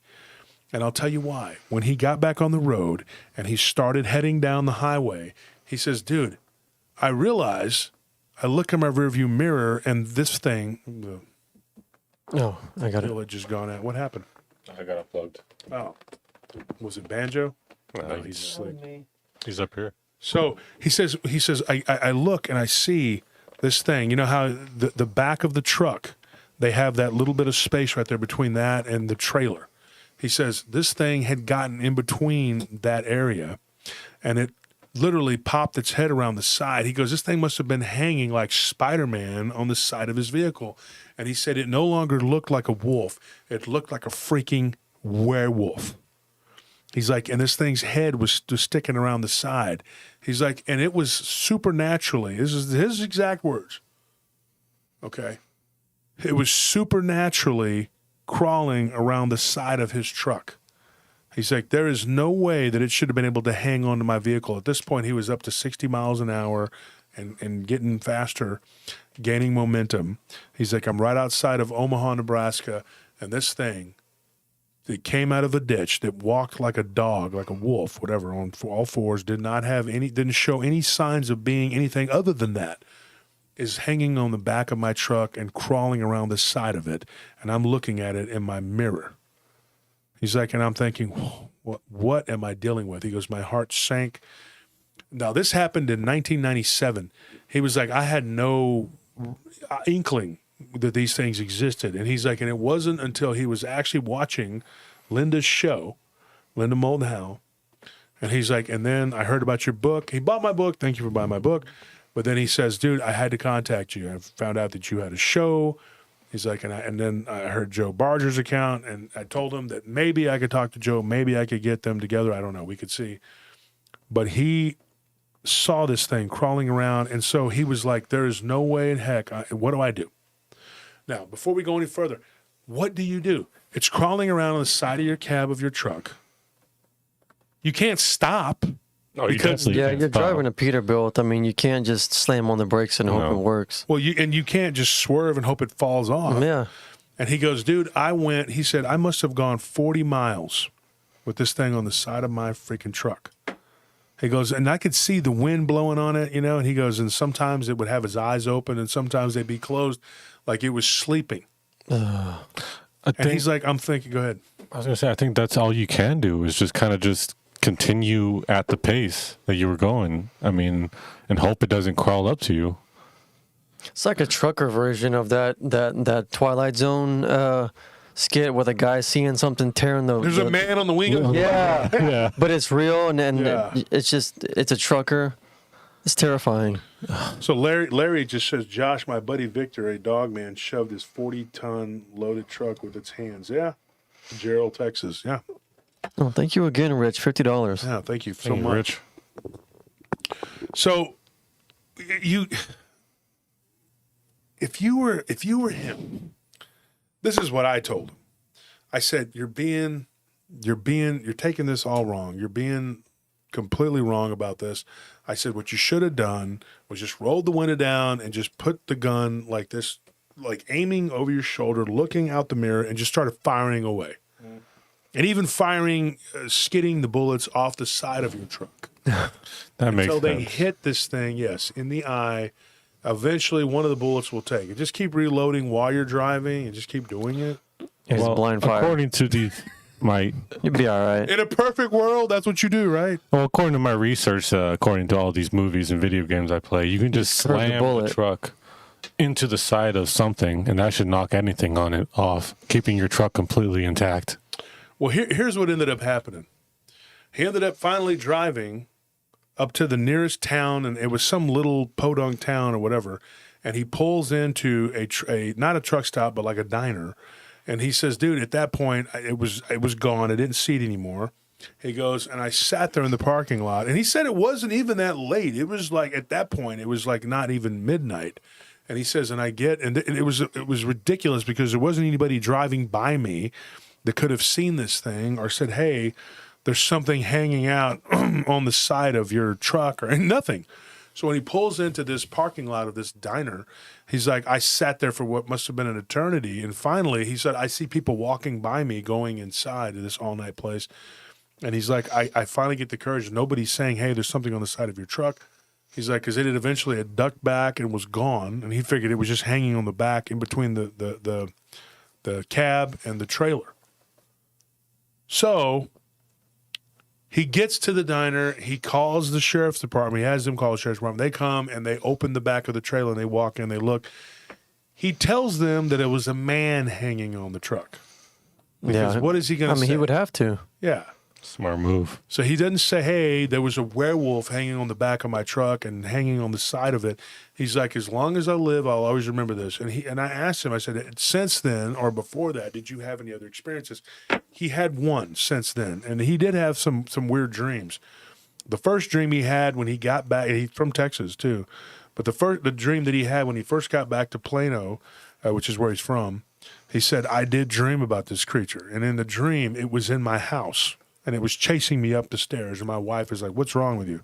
And at that point, he didn't tell her. And he goes, this is back in 1997. It wasn't very common to talk about these creatures. And so he said for 3 years, he's just kind of suffered. He didn't tell anybody. And he kept it inside. And he said that it really bothered him. and he didn't know where to turn, who to talk to. Eventually, he had to come to terms with it, and he said, look, he took his wife out to dinner, and he says, look, 3 years ago, and he told her that day, and it was the anniversary, their anniversary. And he said, you know, I was driving a truck, and I was up in Nebraska, and this wolf-like creature, told the whole story. And he broke down crying, and she comforted him, and she said, look, what did it say? What did Rich say? What did he say in there? Says we have a very strong community, and my point of donating, so Jan. He says there are good people in Philly. Yeah, I mean, there's good and bad people in every city. I'm just saying that there are some really, really rough people in Philly. Okay, you're obviously one of the good ones, Rich. It's not everybody's bad in every single place. You know, I mean, there's good people. I've bagged on other states too, and not everybody's a bad person. Josh and team can take money where it is needed. Thank you, Rich. We appreciate that. Thank you, Rich. But you know, if you're this guy, and this happened to you, and how do you come to terms with it? Now, the other thing that happened to him was pretty scary too. Well, quick question before that. Gil Sanchez asked, were there any like claw marks on the truck that they could? No. And I was going to get to that. Yeah, no.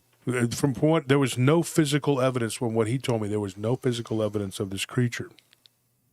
And I asked him if he thought it was supernatural, or if he thought it was some kind of monster, real, you know, whatever. And he thought he said what a lot of people have said. He wasn't a Christian when it happened. He's been saved since 2003, I believe. One of the things that he said to me was, at that point in time, he wasn't a God-fearing person. He didn't believe in God. He wasn't a Christian, nothing. Eventually, his wife got him to go to church, and he got saved, 2003.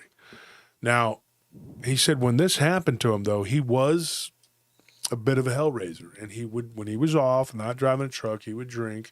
And one of his favorite things to do was to go and tie one on, as he calls it. Now, he said that he was not drinking at that time.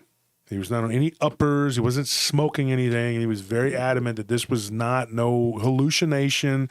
He wasn't like, I'm seeing stuff, you know, whatever. He's like, I know what I saw. I know what I saw.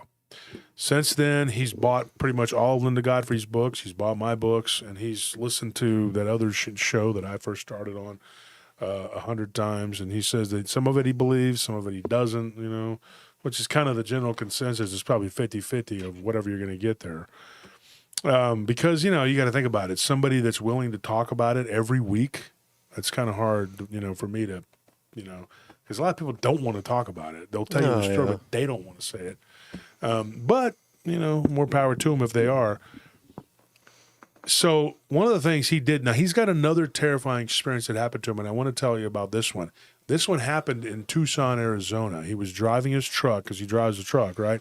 Now get this. He stops at I think he said it was like a Flying J or something, and he goes, those places are always crowded. They're always packed. It was either a Pilot or a Flying J. And he says he goes into to take a shower. Some of them have showers, you know. And this was back in the early 2000s. I think he said it was 2001. He goes in there, and he goes to use the facilities. And he says, dude, there's nobody in there. He goes, and then while I'm in there, I'm showering. He says, dude, the lights go out. And he says, while he's showering, he's like, hey, what the heck? You know, and so he's like, it's not like somebody can just turn the lights off or whatever. So he says, you know, and he's like, I don't know what I'm going to do. So he's like, I got soap in my, you know, and I'm trying to get the soap off my hair, and I can't see whether or not there's, you know, soap on me or whatever. I can't see. It's dark. So he goes, I go out, I fumble around, and I try to find my towel. He goes, and I touch what feels like a person. You need some coffee or something, dude? You're just like unconscious here. This guy's like, he's like, like, good grief, man. That African sleeping sickness. So he says that he goes, and I touch a person. And he goes, and I'm like, oh, sorry. He's like, just then the lights come back on and there's nobody there. There's nobody there. But for a split second, he looks in the mirror and he sees this really heavy set guy with blacked out eyes, and his face looked all like he was dead. and there was this huge scar going down the middle of his face from his head. And he was like, oh, and he freaks out and he screams and he goes, I fall forward and I catch myself on the sink. He goes, I turn around and just then there's this guy walking in kind of whistling, and he's like, heck, The heck is wrong with you? And I'm standing there in the area where there's not showers and I'm wandering around and he's like, just looking for my towel. And the guy he's a very heavy-set, big, African-American dude. And he was like, he's very nice. And he's like, well, here, take my towel. And so he takes his towel and he begins to dry himself off and goes and, finishes whatever. And then the lights go out again. And then the guy was like, that was there that had given him the towel was like, what the hell? And so they both were kind of angry. And then they walk out, like he gets dressed and everything. Eventually he comes back on. And they walk out and they talk to one of the people at the front. And they're like, what's going on with this, the lights going off and on? And the girl that was there, she said, oh, she's like, did that happen to you? And he's like, yeah, that's why I'm telling you. And she's like, well, we have a resident ghost here. She's like, and it's been that way for a while. She's like, there was a guy who had a really, really bad wreck. He used to come through here all the time, and he died in a bad, bad wreck. And he went through the windshield of his truck. And he collided with another truck. And she goes, and it happened right outside of here. And he was on his way here. And since then, she's like, people have seen him. But he looks like he's been in an accident. And this girl told me, she's like, I'm not supposed to talk about it. It's not something we talk about. It's not like a well-known thing or whatever. She's like, but I'll tell you. And he says now, like anytime he's only been through there once or twice, and he said, but the second time he went through there, he's like, I just drive right past it. I will not stop there at that particular place in Arizona. And he said that when he was in his truck, he went and he slept. He got to Phoenix and he went to sleep. And he said, he had one of those sleeper Peterbilt trucks, it's his own truck. He goes into the back of the camper, the sleeper, and he goes to sleep. He's like, and I wake up and I feel, and it's summertime. And he goes, and it's ice cold. He goes, now I did have the AC on, but the AC should not have been this cold. Yeah. So he's, I wake up and I can see my breath and I'm like, what the heck? And I look, and he has one of those with the curtain, he pulls it, so he can crash out. And he says the curtain's kind of moving around like somebody's in his truck. And he hears like this grunting noise. And he's like, there's a person. So he's armed, So he reaches out, he pulls his gun out, and he's like, I got a 45 for your ass. You better get out of my truck right now. And he says, dude, the most terrifying thing since that werewolf creature that he had seen, he says that the curtain moves. And he goes, and I open it, and I'm thinking, there's going to be a guy there. He's like, there's nothing there. He's like, and then I'm thinking, oh, goodness. He goes, and then I turn, I look, and in the passenger seat, I can see it through the mirror. Or through the reflection of the glass. He's like, I see a guy sitting in the passenger seat only through the reflection of the glass, and it's that guy. And he's like, and he's got blood coming all the way down his head, and he turns around, and the guy's like, ah! And he like screams, literally screams at him, and he's sitting there, and he's just like, dude, I got so scared, I shot through the glass. I pulled the trigger and shot through the windshield of my truck. And he's like, this dude screamed. And he goes, and I jumped out of my truck. He goes, and I was like, oh my gosh, this being, this ghost, whatever it was, followed me from Tucson. And he's like, so he tells me this story, and he's like, so two very intense stories. And so I asked him, I said, JP, was there anything else that ever happened to you? And he goes, nothing that scary other than one time. He goes, my wife really got mad at me and threw a rolling pin. He's like, and it was weird. He goes, this is true what he said. He said, nearly missed my head. He goes, and the end of the rolling pin stuck into the drywall. Oh. She was so mad. And then she was like, oh my gosh. She's like, and he's like, yeah, well, it might not have had the same effect, but it did in the drywall. But he said, other than that, nothing else has ever happened.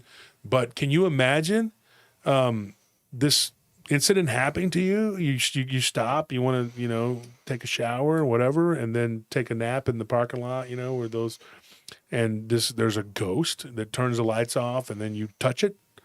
Then it goes into the cab of your truck, and you get to the next place, and it decides to, sit there in the passenger side and make its presence known. What is your problem? Yeah. Well, Ask Large Marge. Yeah. Tell him Large Marge sent you. Not making a joke. I said that when he was talking about it, and he kind of laughed. But I hope that he took it as a joke. I wasn't making fun of your story, and I don't take it lightly that what happened to you at all. No joking. But seriously, I mean, that's terrifying. So this guy has had 2 terrifying experiences. Now, the question is, and this is, what is it because this guy is haunted, or he has something that's some kind of predisposition to see this kind of stuff, or because he had the dogman experience, was this thing more palpable to him than it would have been a normal person? Because you think about it, it may not be like that. Like it may, it may be to where this thing will follow most people if it follows them or attaches itself, and they don't ever see it. They don't see this thing. Rich, thank you for that donation, man. You're really, you are killing it today. I appreciate it. Thank you so much. You're unaliving it. Yeah. But, and I shouldn't say this, but you said you're an Eagles fan, but for you, Rich, go Eagles, but only until Sunday. Okay. I love them until Sunday, and then I'm against them. But this guy, like, if you're thinking about it, what if because he saw that dog man, that it opened up something, to where he could see this other thing. Maybe this thing wouldn't have happened the way it did if he hadn't seen the dog man. That's my point. I don't know if that's true. I don't know if that's, even an issue, but I mean, who knows? Give me your thoughts in the comments section, folks. Tell me what you think, because I'm all ears. So, yes, 10 millimeter. I'm not going to say that. Rich is the dude. Yes, he is. Definitely tonight. And thank you for everybody else who's donated. We greatly appreciate it, and it's going to definitely help offset the cost of the food drive. We appreciate it big time. And I'm very proud that we got it done again this year. Boy, it was heck. Folks, I'm not going to lie to you. It's like like I said before, you're drowning and someone throws you a Christmas tree. That's what Christmas was like this year. And we just decided in the house we weren't going to give gifts, but we made sure that we did what we were supposed to do. Yeah. Oh, and you know what? But I did get you a birthday gift today. Yeah. I did. Are you wearing it? No, I didn't wear it because I'm wearing this black bracelet, and You're unappreciative. Okay. And it went to go with this watch.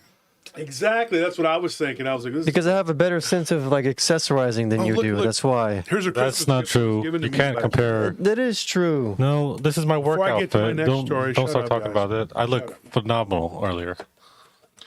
He likes flies from his hood on his mama. It's no good.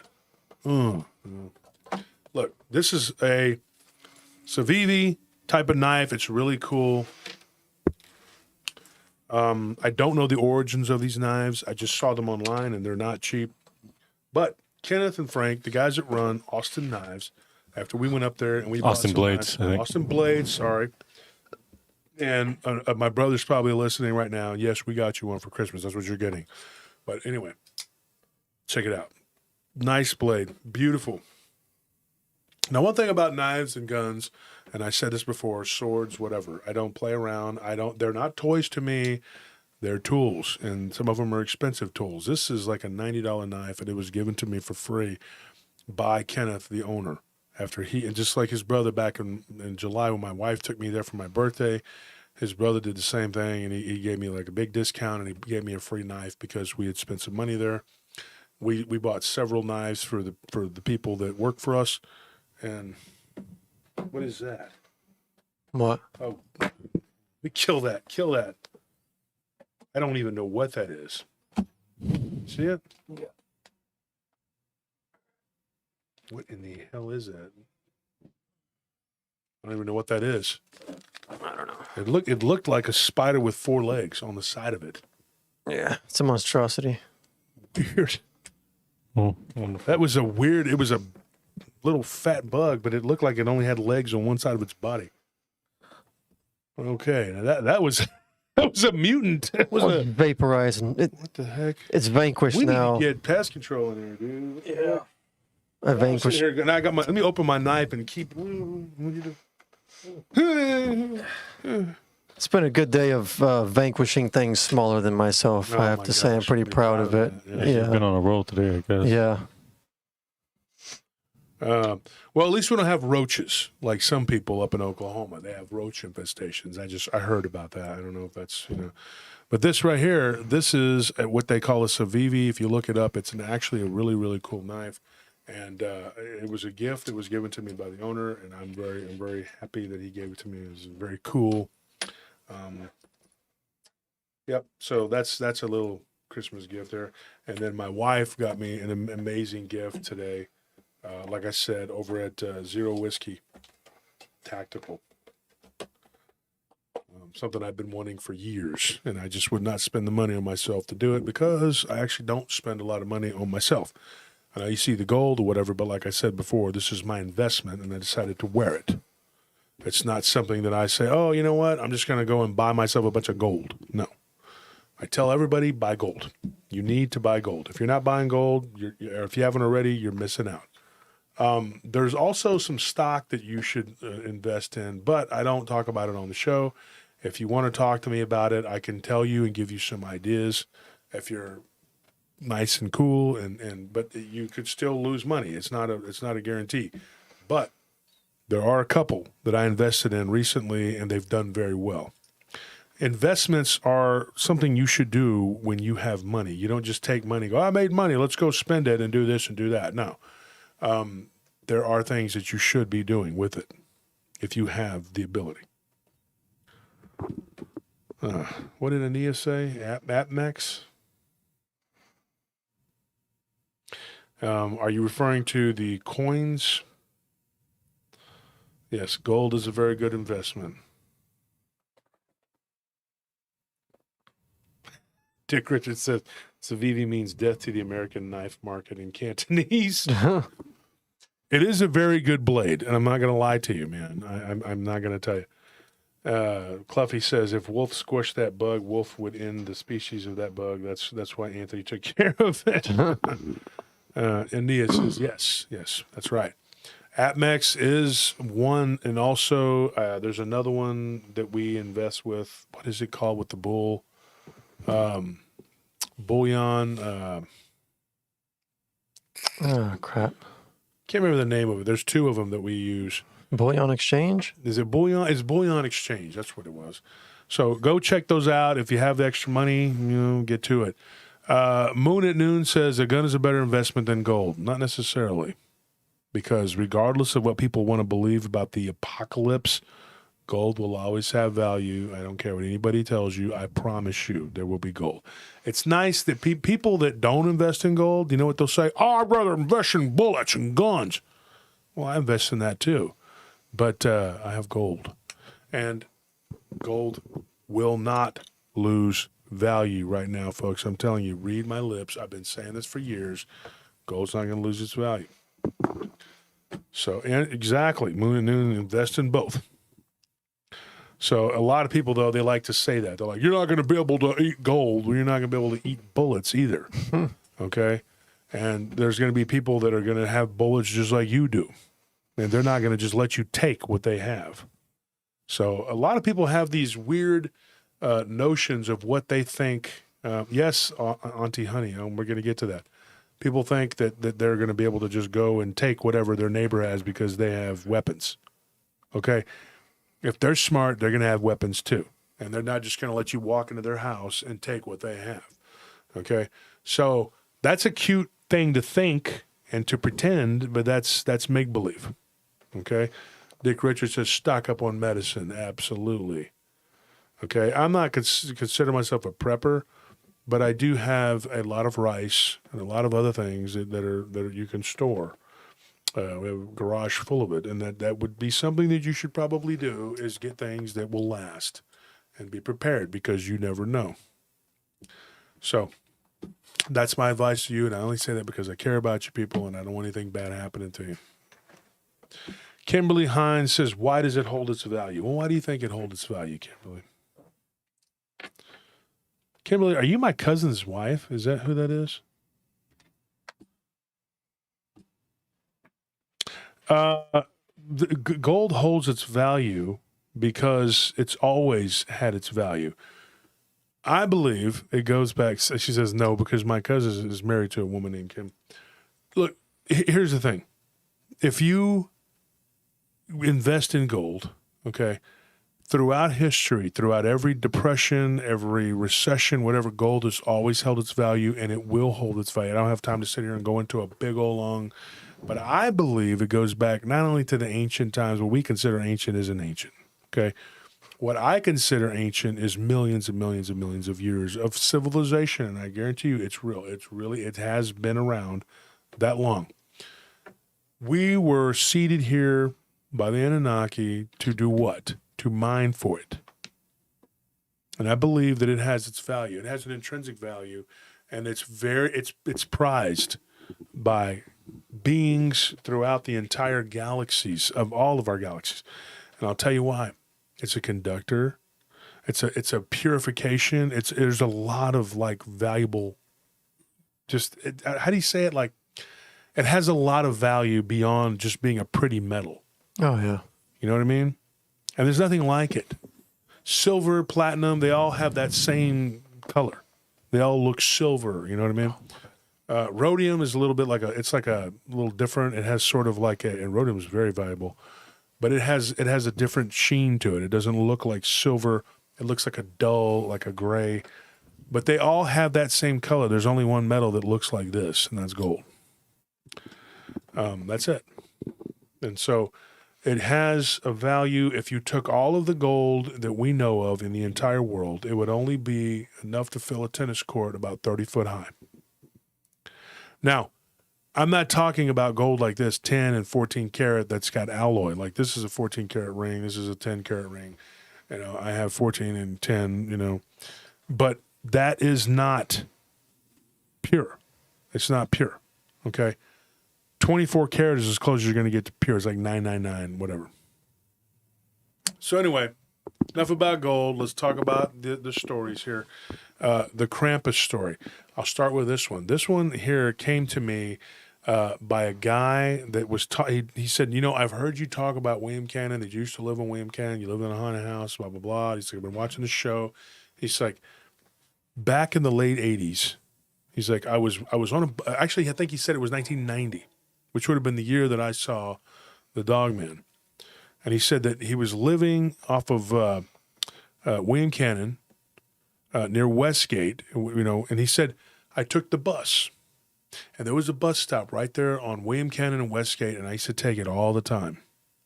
And, of course, at that time, back in the late 80s, early 90s, and he said this was like 89, 90, he couldn't remember exactly which, but he said, I always rode the bus. He's like, I didn't have a vehicle until 1991. And he said, I was 19 years old, and I was living, and I worked at a restaurant, and I had to take the bus, and I would walk about a mile down William Cannon, and then I would get on the bus, and then I would take the rest of the way home. And then I would get down to the bus stop close to where I used to live, near South First, and then he would walk the rest of the way. So he said one night, he's like, I'm walking the bus. I just get to the bus stop in time, which it's supposed to come at 11 o'clock. He's like, I get there and I'm sitting at the bus stop. Now, I say this is Krampus, I don't know, because it was Christmas time. He says, and it was a few days before Christmas. He's like, and I was just about ready to fall asleep waiting for the bus, and I thought, I look at my watch and it's 11:10. Bus isn't there. He's like, only twice.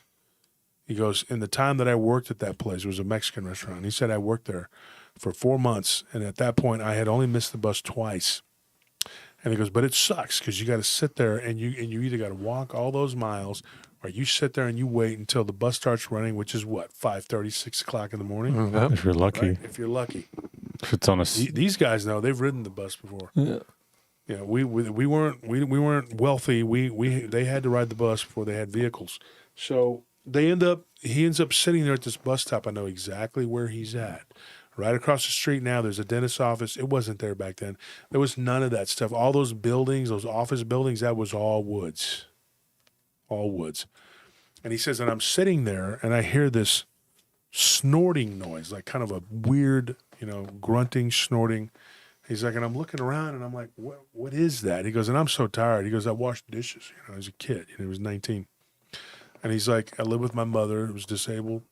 She's now deceased, but he took care of his mom. His other brother had gone to the military, and his sister had gotten married and moved out. He was the only kid living with her.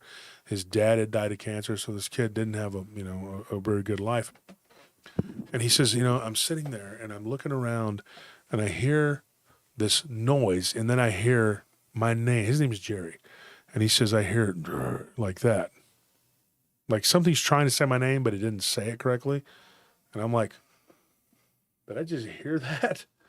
And he's like, and I'm sitting there and I'm looking around. He goes, and it's dark. There's no traffic going through there. He's like, nothing. And he's like, I look and I look. Now it's 11:15. Bus still ain't there. And he's like, damn it, I missed the bus. I must have missed it. It must have came early. I don't know what's going on. He says, I said a little prayer. I was like, God, please help me. He felt uneasy. He thought there was something there, but he couldn't see it. And then he hears it again. Something says his name. And he's like looking, he goes, and I look to my left, and I know exactly where he was sitting. When he was telling me this, I go, I know exactly where you were at. I know exactly where you're at. He's like, and I look, and we didn't talk, actually. We messaged, but I told him, my message was, I know exactly where you were at. And he looks to the left, and he goes, and I see this god-awful creature standing there. He's like, and it had horns like the devil. He's like, and I look at it, and it's like standing there, almost like it's in a ditch. And then it stands up straight, and it stands up, comes up out of that ditch. And he goes, and it had to have been about 8 foot tall. He's like, and it had a snout, kind of like a goat, but it had teeth, a mouthful of teeth, and it opened its mouth, and it snapped them. He's like, and then I see it like there's all these trees around it. He goes, and it's moving the trees, pushing them out of the way. He goes, literally, the trees were bending like this. He's like, and it took its leg and it went through the tree. And at that point, he goes, it looked like a cross between a goat and a wolf on 2 legs. And I told him, I said, I messaged him back. I said, I believe you, because in that area, we have gotten so many reports of this weird horned werewolf-like creature. The way he described the horns, too, they weren't like up and down. He said it looked demonic, but they were kind of like curved. They curved, yeah. Yeah, now we've heard this before.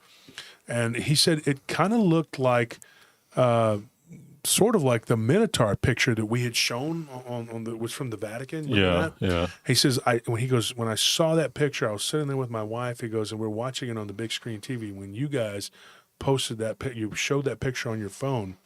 He's like, I like to have came out of my chair. I said, that looks like what I saw, except that the snout, everything looked more werewolf-like. He's like, I've been listening to your show for a while. He goes, and I used to live in Austin. He doesn't live here anymore. But he says, he doesn't live in Austin. He lives out in Lakeway. But he goes, I'll never forget as long as I live. And I told my wife, I said, that is what I saw when I was 19 years old. But more the mouth that had like teeth like a werewolf. And it had ears that were up and down, like straight up and down like a werewolf, but it had horns. And I said, did you get a look at the feet? He goes, it was dark. He's like, and I couldn't get a great look at the feet. He goes, they didn't look like hooves to me, but it was backward bent legs. But bulls, wolves, they all have that backward bent look, Yeah. Reindeer, animals, yeah. Deer, whatever, goats, whatever, they look that way. And he goes, and I couldn't tell if the feet were like hooved or not, He goes, and it came walking toward me. He goes, and at that point, I hear this rumbling noise going down the road, and I look, and there is my bus. And he's like, I jumped up out of that seat. He's like, and I looked back at it, and I was like, and it was walking toward me. And then it stopped, and it looked, and it was kind of judging that there was this vehicle coming, this big bus. He's like, and I thought, I got to get on this bus fast, and I got to get out of here. He's like, and I had nothing to protect me from it. He's like, and I didn't even have a proper jacket, and it was cold. And he goes, and this thing, you could see cold breath coming off of it, He's like, and then it just squatted down and then kind of slid behind a tree stump and was gone. He said there was like this big tree that had fallen over and was mostly stump. And he said he got right behind it, and Gil Sanchez says, I hate that guy, the goat man. Yeah, you had to encounter one Gil. We've told it on the show. or Gil came on. You came on the show, right? Gil, I think Gil told his story on the show. So it got down and it kind of hid. He goes, and you could still see it, but he goes, the brush and he goes, those woods were so thick. He's like, you couldn't. I know this because I've walked through there before. And he says, if you were to look over there, you would not see this creature sitting there. He goes, and that was what was so insidious about it. Was like, he goes, I don't know how many times I may have walked up to that bus stop and that creature was there because I had heard noise and I had seen things like moving around the corner of my eye. And I thought, what is that? What am I seeing? What am I looking at? And he said, dude, it was uncanny, you know, that I was actually looking right at this and I'm thinking, I had to have been by this creature multiple times walking there. Because one day, he said about a week before that, he was walking and it was paralleling him. And he thought he saw something, but he was like, I must be losing my mind. That would have to be a person that looked like a giant, you know, moving through the trees and with the horns and everything. And I asked him this question. I said, well, it was Christmas time, you know, and I was like, have you heard of Krampus? And he goes, oh, yeah. I said, would you say that it looked kind of like Krampus? He goes, kind of, because it did have like a little kind of a goatee, and it did look like a beastly demonic creature. So I'm not going to say it was Krampus, but it was Krampus-like. And we know that from the stories that we've gotten from that area from multiple people that it looks kind of like that. Yeah. And that would scare the hell out of me, dude. If I was there, and you're there by yourself. Well, you can scream all you want. There's no houses around there. There was one shopping center where everything closes by like, 9, 10 o'clock. There's nobody there. So you're just there, and whatever happens to you happens, And, it could have been curtains for this guy. Yeah, and I think it's also worse because, like, he's sitting there and he's thinking, like, I talked about it on an episode we were going to recently air out, but just sitting there and imagine and feeling something and then slowly going back over the past couple of days and then, like, piecing together some of the things that you kind of ignored, and then now all of a sudden it hits you in the face, and then realizing that, you could have avoided this if you just paid attention a little more. I think that also is a terrifying thought to have to experience. Oh yeah. It's one of those things where you just kick yourself in the butt and you're like, this is my fault. What am I supposed to do on top of just freaking out? He probably never been so happy to see public transportation. Oh my gosh, live. yeah. Can you imagine? I mean, the relief. And see, and that brings me to the next part. He gets on the bus and he says right then and there, he goes, I'm standing there, and the bus driver's like, well, come on, And he doesn't say anything to the bus driver. It's just him. There's nobody else, just him and the bus driver. And he gets on the bus and he takes off. He said he was off for the next 2 days. Well, he was off the next day, and then the next day after that, he called in. And he said, dude, like I said, and when he called in, he goes, it was a couple days before Christmas, which would be like today. It would have been right now, which is why I waited to tell this story. So then he says, this is what he said. He goes, when I finally go back to work, I worked Christmas Eve and we closed early. He's like, I walked down there and it was like 7 o'clock and the bus driver came and it was, I guess, the last bus of the night, and he gets on and he goes, and it was like normal. And he sits up front and there's nobody on the bus, with him. Or I think he said there was one person in the back, and he goes, but there was nobody up front with me. He goes, and the bus driver's like, are you okay? And he goes, yeah, I'm okay. He goes, I hadn't seen you in a few days, because he didn't really know the guy, but he rides the bus every night. Mm. And so the guy was like, you look really shaken up the other night. And he said it was a very friendly guy. It was an African-American dude, and he started talking to him. And he says, and of course, he tells him, he said, I had something really weird happen to me. And Jerry's Hispanic. And he says, and he goes, well, what happened? And he goes, well, I don't know what it was. He goes, my mother said it was like a chupacabra. Of course, that's like a catch-all for Hispanic people. We know that. Everybody always says that. It's like a chupacabra. Which one is a chupacabra? To Hispanics, it's everything. It's like cucuy, el cucuy. Everything's a cucuy, right? Or a fantasmo. And it's all like, these mentiras. Everything is it's bullcrap. You know what I mean? Like lechusas in the trees, la lloronas in the water. Demons are everywhere. Just scare tactics. Everywhere. They're running around. Everything's going on. Everything is scary, right? Mm-hmm. Walking to the store, you could get possessed. You know what I mean? You're going to get some chips and a pickle. You're going to get something's going to happen to you. But he was like very like he goes my aunts, my mom, my abuelita, that's grandma in Spanish, my tias, you know, they're his aunts. They're always like, "Ay, there's all these things, mijo, you know, to be out there at night and blah blah blah," you know. And he was saving up money to get a car, which he eventually did, and he was a hardworking kid. And so he says, you know, he said, I think now you're gonna think I'm crazy, but I saw something. And he said, this guy who he became friends with, his bus driver, and he says, he looks at him, and he says, I know what you're talking about. He said, are you talking about that horned creature looking thing? And immediately he was like, yes, I saw it.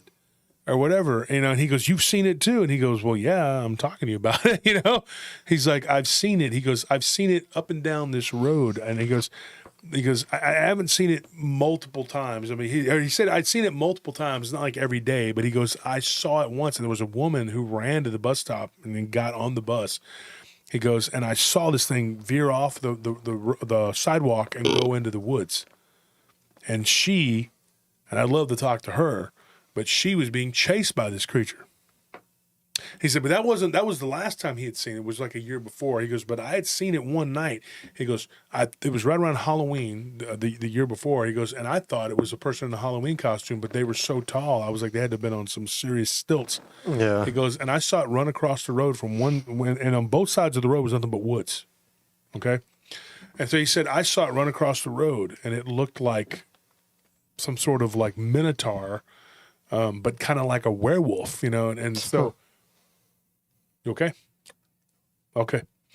And so he said, dude, I don't know what it was, and Tony's got to go say goodbye, everybody. Say goodbye. Come on, buddy. Sorry, buddy. Gotta head back to work. Your butt there. I don't know if that was your butt or what that was. That was probably just my back. Hopefully. I mean, we'll find out here later. We're going to be getting messages and screenshots and stuff. Hope y'all saw that crack then. They're going to meme your behind. Anyway. You're a little behind on your patrol. All right, man. All right. Merry Christmas to you. Merry Christmas, everybody. See you guys again on Tuesday. Hope you have a good one. Well, you're not going to see you, but Yeah. So anyway, so we got some questions here. Spilling Tea says, how tall was it? They said it was about 8 foot tall. Some of the other people we've talked to and we've interviewed or whatever, and we've had like at least, I guess, 2, maybe 3 more people who've told us that they have seen something very similar to this. One of them was our friend Arash, who saw something that he thought looked like a werewolf that was actually possibly eating something, that he could have been a person. And then a girl that used to work with us, she was a bartender named Sam, who her friend told us one night at the club. Thank you for that donation, Rich. You're keeping it going here, folks. Yeah. Come on, guys. You see Rich doing all this work, man. Come on. But thank you, Rich. I appreciate it. So this creature, whatever it was that Sam's friend saw, to me, it sounds like the same thing. You know, she couldn't tell us whether it had horns or not, but she said it looked like the Wolfman from that movie, The Wolfman, with Benicio del Toro. But that would have been on the other side of William Cannon and about maybe a mile and a half from where this guy was. Not very far, but still not at the same spot. And the bus driver told him, he says, dude, he goes, my favorite thing is whenever I see these bus stops on William Cannon, there's nobody there that I got to stop for. He's like, because I could just drive straight through because I don't like having to drive through there and possibly see this thing. And he said that one night that he saw it run across the road, he goes, I was by myself. He's like, and get this, he gets down to Brody, right? And that's not that far from Westgate. That's on the next road over, and the bus stalled. And oh, that's great. He saw that thing run across the road by of all Westgate. nights. Yeah. He goes, and it stalled. And he goes, and it was like a few days before Halloween.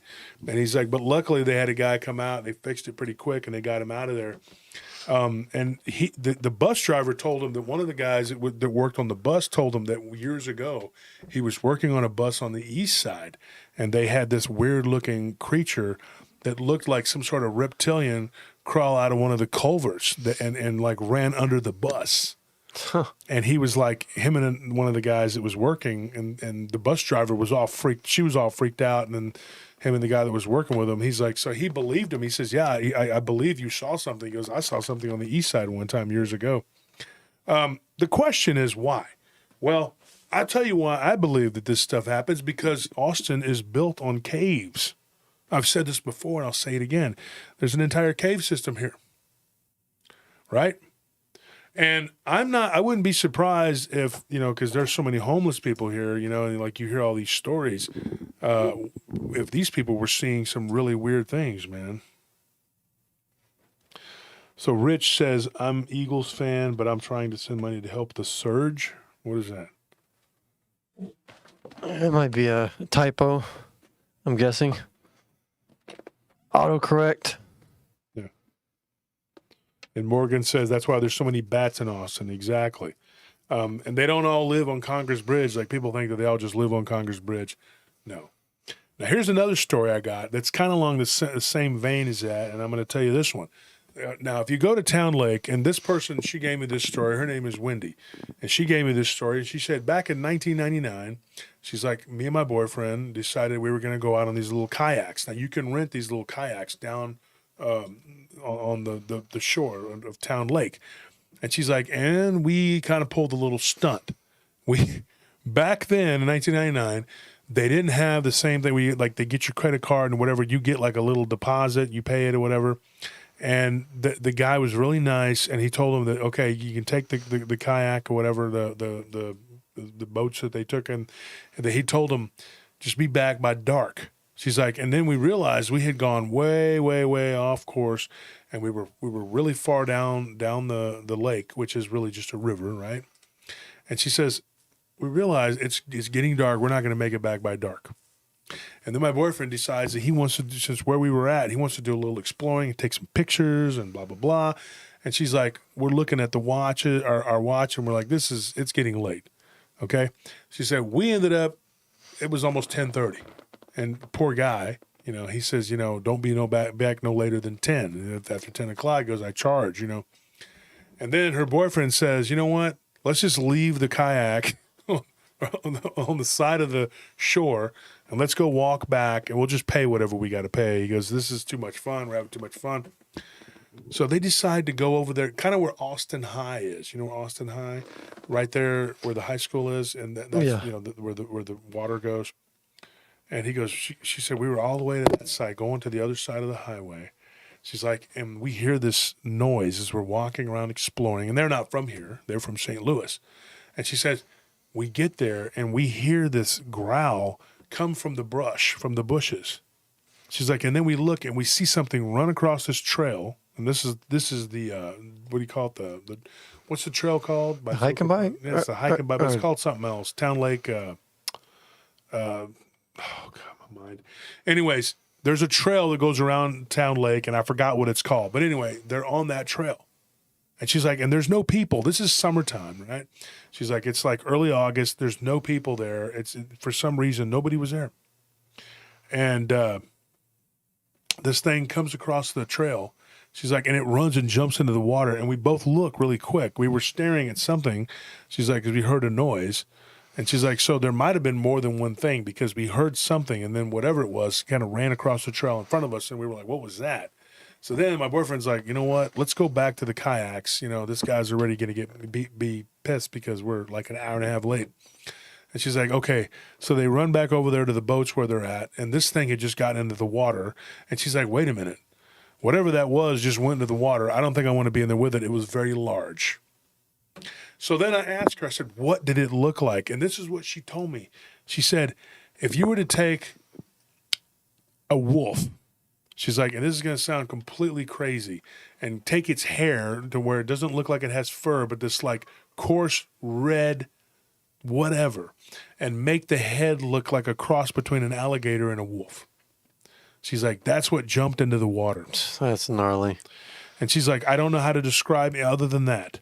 And she's like, and then we decided, okay, you know what? We're not going to do this. So she just said, we started jogging on the trail, staying off of the water, out of the water. And in case there was another one of these creatures there, we got as far away from the trail as we could. We got up onto where the road is at, that particular road where they were at. And I know exactly where they were at. That's First Street. It's First Street, right? Yeah. I believe it's First Street. And they got up on First Street and they just started running on the road.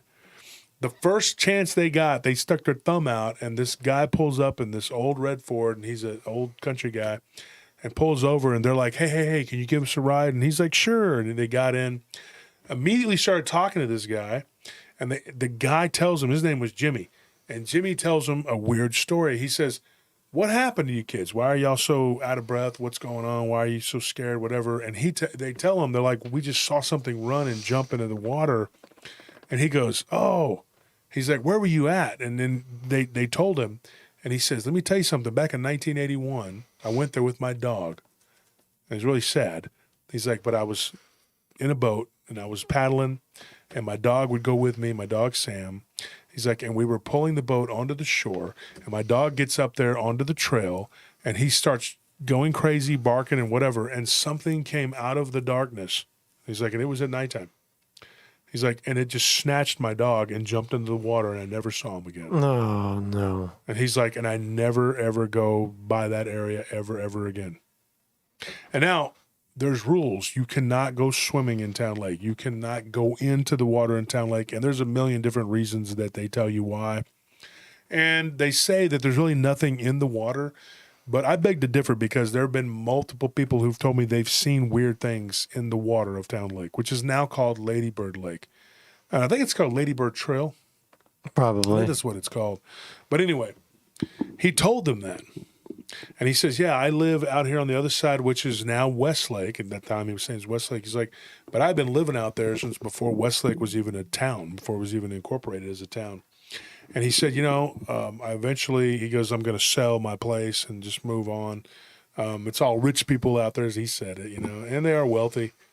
And he says, but I'm getting really tired of just being the one eyesore house there, And like I said, this was like in 1999. And so she asked me that. She's like, could this be true? Whether this guy's dog was taken or whatever? I said, what did you see? You saw something run across the road and jump into the water. I said, I've heard that about 3 times, that something moves in and out of that water. Wolf-like, yeah, but I've never heard it described as a crocodilian. And what this guy, Jimmy, told him about getting his dog Sam taken, he says, when it happened so fast, it just looked like a big shadow, and I couldn't tell what it was, but it had a tail. And he said, dude, I jumped into the water. And then I realized that I was just like wading around in water that had some sort of creature in it. Yeah. And my dog was nowhere to be found. I mean, you're just waiting for your turn at that point. Yeah, and he said it was just a little mutt dog that he loved and he had taken care of, and he had found it, years before, right there when, where he lived out where now is Westlake, which would be Rolling Wood. So sad story, but yeah. That's another one, pretty crazy, and I just thought I'd tell that one because, and I have a bunch more I could tell you about these trails and stuff, people seeing things. I had a person who told me not too long ago, they came here from California. They came here, they lived, of all places, in Oakland. I can't believe people that are normal would live there. If you're from there, no offense, but I would not live there. If you forced me to, I wouldn't do it. Oakland's rough. I had a problem there one time. So this person, they came from Oakland, and they said that they were on a trail, and they had no idea that there are hogs everywhere. And they were on a trail south of Slaughter, right? And they're walking across this trail. This isn't supernatural, but this is crazy. This is what could happen, right? And their dog got into it with a boar, and the boar tore their dog to pieces because these wild boar will come up onto the trail, and they don't give a crap about people. They do not care. No. This is a 300-pound animal, and the dog lived. She managed to get the dog, but it gashed her leg and cut her open, and she climbed up a tree. And she's like, I had no idea that these wild boar would just come right onto the trail and attack you. And I told her, I said, well, that's what happens because welcome to Texas. Hold on, I got a text here. Let's see what it is. It might be from work.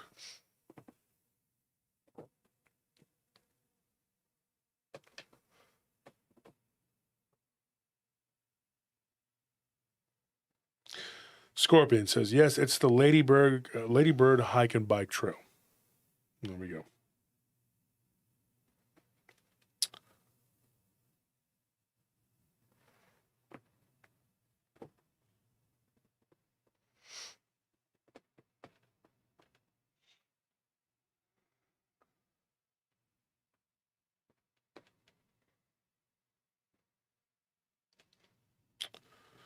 All right. So anyway, folks, I hope that everybody's having a good time tonight.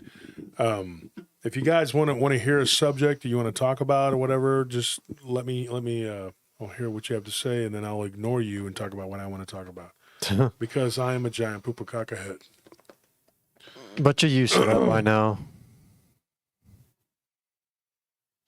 Anderson, you're right. Old demon depictions were often hybrids of multiple creatures in one. In the spirit world, they have 4 heads because they see in all directions. Not sure if it's a connection to some of the weird hybrids.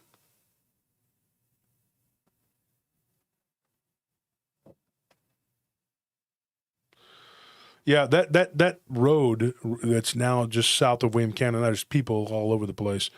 That road, Slaughter, is named after a guy.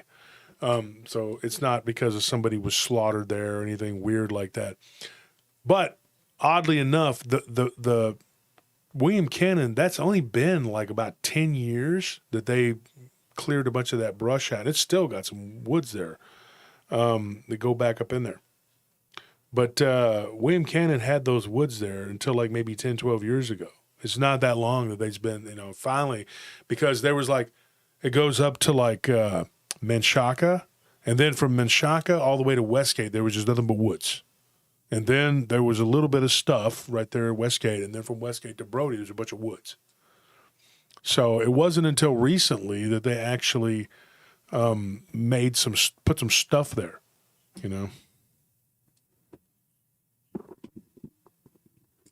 Clef, what are you talking about? Shade Viking says, Wolf, how about a story about North Pole stuff like Inner Earth? Huh. What do you mean? Like Admiral Byrd? I think everybody's heard about that.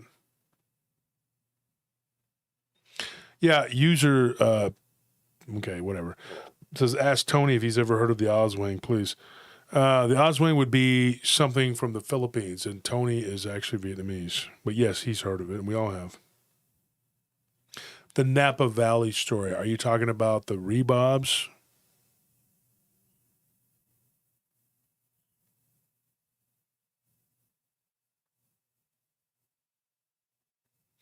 Sailor Nemesis. I don't know what town you're from. I can only tell you I've gotten tons of stories from California. What stories are you talking about? I was just looking at some of Josh Lenocchio's stuff, and I have permission to use some of his, and he's done a lot of stuff from California because he's up there in the Northwest. What town are you from in California?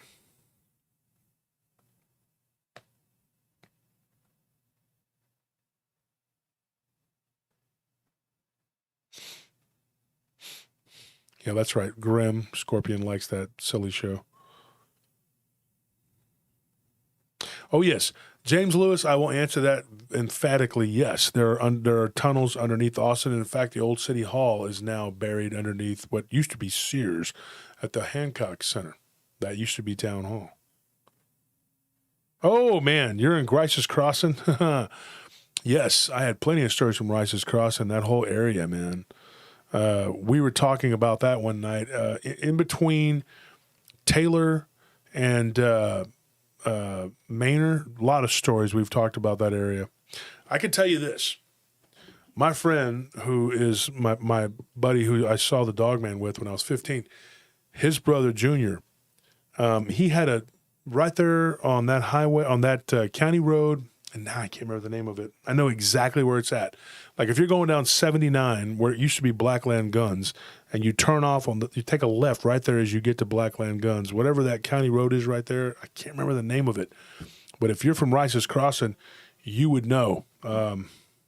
Carlos Garza. Listen to what I'm going to tell you. See if you can help me out with what that county road is. Now it's that road that they're taking to go to Samsung and all that, and they kind of loops back around. Years ago, my friend, his brother, he's my friend too, but we call him Junior. His dad's Sal, and he's Junior. His dad was the one that came out on the porch and said, "Hey, come on, get inside." And I ran inside when I saw this Dogman thing. He was driving home from work in Austin, and he was with his friend, and they saw literally a craft floating in the air at about tree level, and at the top of the little above the top of the trees, and then it went down into like a gully, and it landed. and he could see the lights on it and everything. And about 10 minutes later, there's a bunch of unmarked black vehicles that went down up in there. There were trucks to go and meet whatever this thing was. And then him and his friend drove by. They kind of drove down toward it. They got spooked because of all the vehicles, and all those vehicles came pulling out real fast. And this thing went up into the air and just was gone.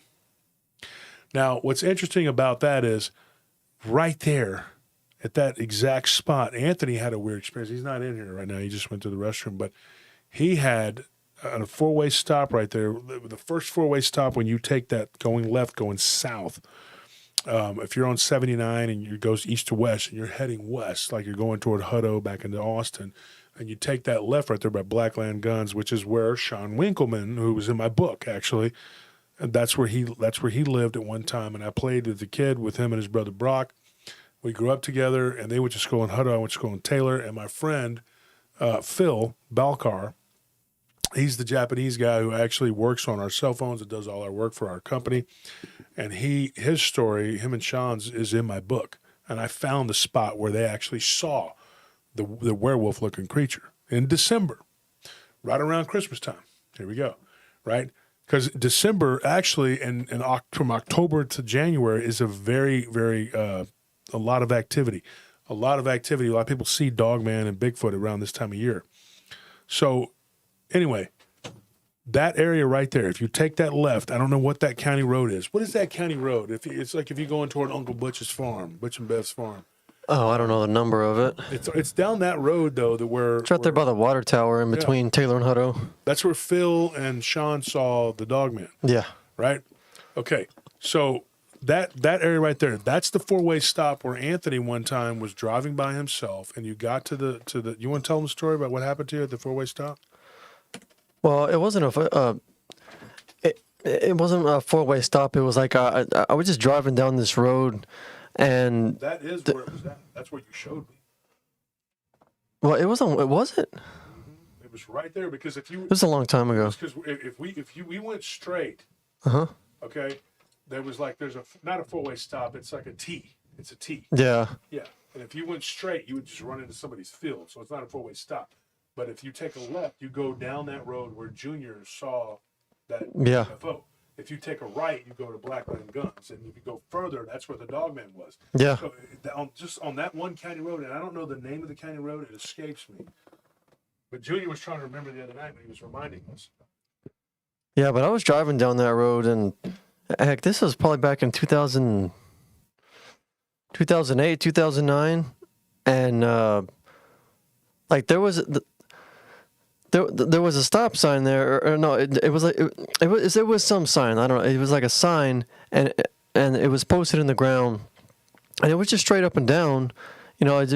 And at the base of it, there's like a bunch of brush, and so I couldn't see the base of it, but I see the sign go from straight to just like violently shaking back and forth like that, and this wasn't wind because the whole post just started shaking. And those things are like, they're driven into the ground pretty far, so you have to have a lot of strength to just shake the entire thing, because it wasn't the top of the sign that was shaking. It was like from the base of the post all the way up. The whole thing was just going back and forth like real bad. And I actually went back to that spot the next day to see if that. Like, okay, maybe the sign is like, maybe I didn't see it right. You know, maybe it's just like loose in the ground and the city didn't take care of it. But no, it was still like it was like tight in the ground. It wasn't loose. So I don't know.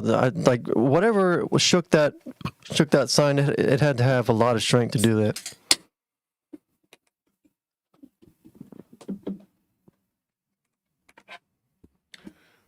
The point is that it's an area of high strangeness. Yeah. A lot of weird stuff happens in that area.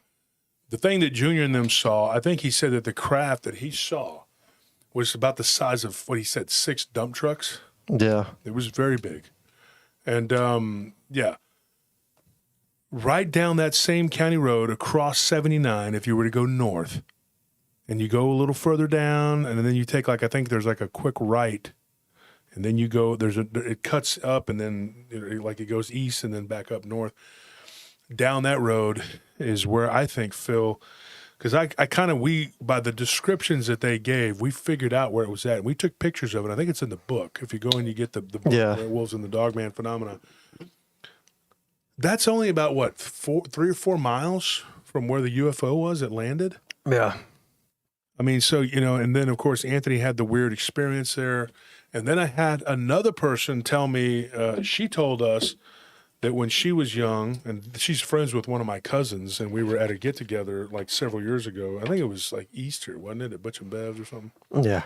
And this person that was a friend of my cousin's, she said that she saw somebody walking out into the middle of the road, and she drove right through them on that same county road going toward Rice's Crossing. And I kid you not. She said she looked like she was from the pioneer days, some woman in a nightgown that was just walking in the middle of the night, and her and 2 of her friends just drove right through her. Didn't hit somebody. It wasn't a person. So it is an area of high strangeness. Now, you have a UFO report from Daniel's brother and his, and I believe him. And you have Phil and Sean having what happened to them. And then this girl who, I can't remember her name, but she told us, years ago, I think it was when she told us that, it was when Jamie and all them were, I think it was at Butch and Bev's house off of Meadow Lane. Is it Meadow Lane? I think so. Yeah. It was at Meadow Lane. And she was there, and I can't remember her name, but she was there, and she said, she's like, one time we saw this ghost, and then there's another spot not too far from there where I can't remember who it was. Was it Blake and Barrett's friend or something? And they saw that woman that was walking and there was no lower body or something. I think so. Yeah. I mean, so you got ghost reports, from that area. And then you have UFO landing. You have a dog man. I mean, come on, dude. It's not a coincidence. This is not a coincidence. And Rice's Crossing, there's so many weird things that happen in that area. If you go down that road further, and then you get on that road that goes from Rice's Crossing to, and I go down these roads all the time, and I can't tell you the name of them. The one that goes from Rice's Crossing to Hutto, and then if you take a left, you go the back way into Row Lane of Pflugerville. Mm-hmm. That's where the girl saw that dog man jump over the barbed wire fence into that farm, or into that pasture where that farm is at. I don't know who owns that farm, but it's real pretty. It's green, and it goes up like a hill. It's emerald green. There's a pond right there. And Nellie's always like, oh, it's so pretty. But that's where that dog man kind of elongated and went over the fence. This is all happening in an area probably 20 square miles. I mean, so you're thinking, you got to realize this is a compact area, just full of weirdness. You could just write a book about that one little area right there, like that little triangle from Pflugerville to Hutto, and then to Taylor, and then back up. It's just Rice's Crossing. Mm-hmm. Just a weird place. I mean, I don't know. Yeah, Carlos just said it. I think it is. Look it up. He just said it. It's at Farm Market 1660. That may be where it's at, Carlos. You could be right. Yeah. We should get you on the show, Carlos. Do you have any stories? Because if you have any stories about that area, man, I got a bunch of stories around that area. Maybe you could jog my memory and tell me which ones are what are the names of those roads. The one from the Rice's Crossing that goes straight down from what is the highway that goes Taylor to Copeland? Taylor to Copeland, and then from there it cuts across and it goes into Rice's Crossing.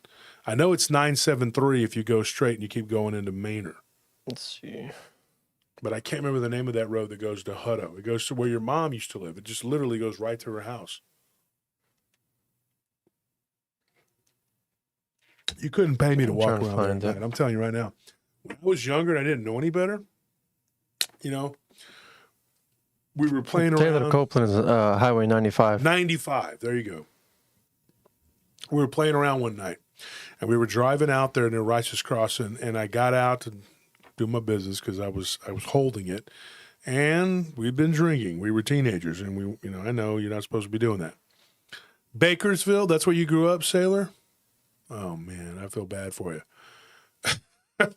So right there, I got out to relieve myself, right there on the corner of 973 and 95. And I get out, and I'm right there by the little, whatever it's called. The Stebas used to own that beer joint right there, whatever. I don't remember the name of it. And I get out, and what do these dudes do? My friend Juan and Daniel and all them, they take off, thinking they're being cute. And so I got mad, and I was just like, I sat there and waited, and I figured, well, they're going to come back eventually. Carlos says 95. Yeah, it's 95.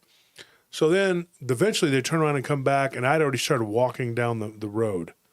And I was probably like 2 miles over there near Heyman's Crossing, which is like right up the road from there. And that's because my dad's childhood friend, his dad owned that area, that land out there. There was a lot of land that the Heymans owned, and it was Heyman Farm.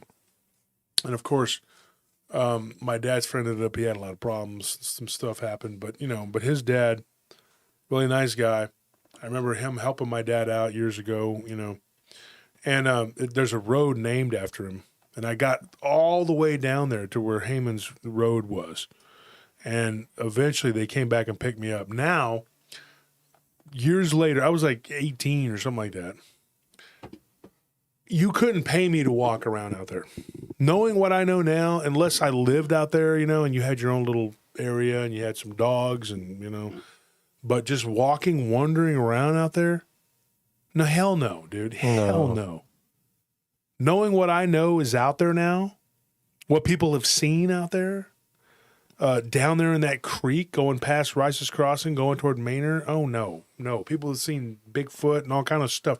There's no telling what lives out there. I mean, no telling. Norman's Crossing, same thing. I wouldn't go out there or go on the other side, go to Nowak. No. You get so many Dogman reports. Byersville, it's another one. I mean, we did a very, hardcore case we covered out there. I mean, I just would not go out there. But, at the time I was just mad. I was going to walk all the way, And then years ago, I was driving my truck and I was on a date with this girl, and I was 16, she was 17. She was a complainer, not a person.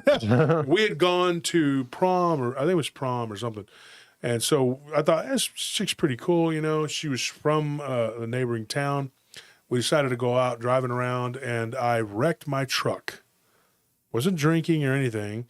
She dropped a cigarette and burned her foot or something, and I was already I was borrowing my uncle's truck, and and I ran off into a barbed wire fence. It was right there off 973, coming off of Manor. And I walked like 3 miles. And now, knowing what I know now, and back then there wasn't a bunch of houses, there was nothing out there. Nothing out there. I wouldn't do it. If you paid me big money, I wouldn't do it, I just wouldn't do it. Because there's too much unstable phenomena out there. I don't know what the hell's going on out there. And you know what you know. And you've interviewed all these people now, me personally. So I got a story, though, that came out of Copeland. And I don't know if you could look it up on a map. And Carlos was in the chat, and he's an interesting guy. He's from Rice's Crossing. When I was at Copeland, there's a dance called Copeland Dance Hall. I believe that's what it's called, right? Dance Hall? Mm-hmm. And a friend of mine, Mike, we went out there years ago. And Mike was from Rockdale. And he said, hey, there's a big dance. It was just some girl he liked. And so me and him and my friend Keith decided to go and hang out there. And so we went to the dance hall. And there was a guy who came back inside, and he was white as a ghost. And he claimed to have seen a gray, wolf-like creature walking around on its hind legs. Now, this was about 3 years after I was 18. It was 3 years after I'd seen the dog man. So I asked him about his encounter. Guy was drunk as a skunk, so I didn't really take it, too seriously. But if you go to where the Copeland Elementary, it's an elementary through junior high when I was there. And if you sit there and you face the pasture and then go to the tree line down there, there's like a holler down there. There's a bunch of woods. That's where people claim to hear these weird howls and these shrieks. And I took my wife out there, and she listened to it. And I had the guy from the other show I used to be on, and I put him on the phone with me while it was going on to hear what we were listening to. And at that time, he said he thought that it was a dogman. Sailor says, I feel bad. Says, I feel bad for me, to be honest. My family from here went to stack my chips up before I move on. Bakersville is just a very kind of a sad, desolate place. I think I did tell a story that was about Bakersfield. I know there was one out of Victorville in that area. How far is Victorville from Bakersfield? You can tell me, Sailor. But I know I got one out of Victorville. So anyway, this guy, he tells me this story, you know, and it was 3 or 4 of us there, and he was like telling me that, man, I saw this weird wolf-like creature, you know, and like I don't know what it was, and I was like, was it a werewolf? Because I kept trying to get him to just tell me if it was anything like what I had seen, and like I was 18, so I mean, it would have been like 1993 or something like that, and he couldn't tell me, anything. So I just kind of gave up on it. He was drunk or whatever, and he went and sat in his friend's truck and was scared to like go, you know, take off or whatever until his friend came out and was like he wouldn't leave the truck. He was just like he would not join us outside, and we were standing outside talking because he was convinced that there was like this werewolf, whatever. But he never used the word werewolf, and so I just kind of wrote it off, and I thought whatever. But since then, I've probably gotten at least 3 reports between Rice Crossing and Copeland of people seeing wolf-like creatures run across the road over there near the old Kennedy place, which is supposedly notoriously haunted because old man Ossie shot old man Kennedy, and that's a true story. Back in the 60s, or it was the 50s actually, there was, and you can go down Kennedy Road and you could see where the guy lived. My dad once lived in that house where old man Ossie supposedly shot and killed old man Kennedy because that guy was messing around with his wife. The Kennedy dude, he lived in a big nice house, and Ossie lived in this little shack. And my dad and one of his hippie friends, they rented that place. And my dad claimed that his roommates, there were 2 of them, saw the ghost of Mr. Kennedy walking through the field right out in front of that house. And supposedly Ossie shot and killed him. And it was in 1959, I believe. And so, but that road isn't just known for ghosts. There's also known for Bigfoot, because there have been at least 2 Bigfoot reports down now. You go down the bottom of that hill, there's like a holler right there. And there's like this creek. And people say that they've seen like these weird looking Bigfoot type creatures coming out of that creek covered in like mud. Now, I don't know if it's true or not, but I've gotten at least 2 reports from there. Both of those reports, though, one was from the mid-'70s, one was from the late '70s, and they were from a friend of mine's mother, who's now deceased. Thank you for that donation. Who donated? Let me see here. Cattails, thank you. Merry Christmas, guys. Thank you for all your amazing insights this year. Yes.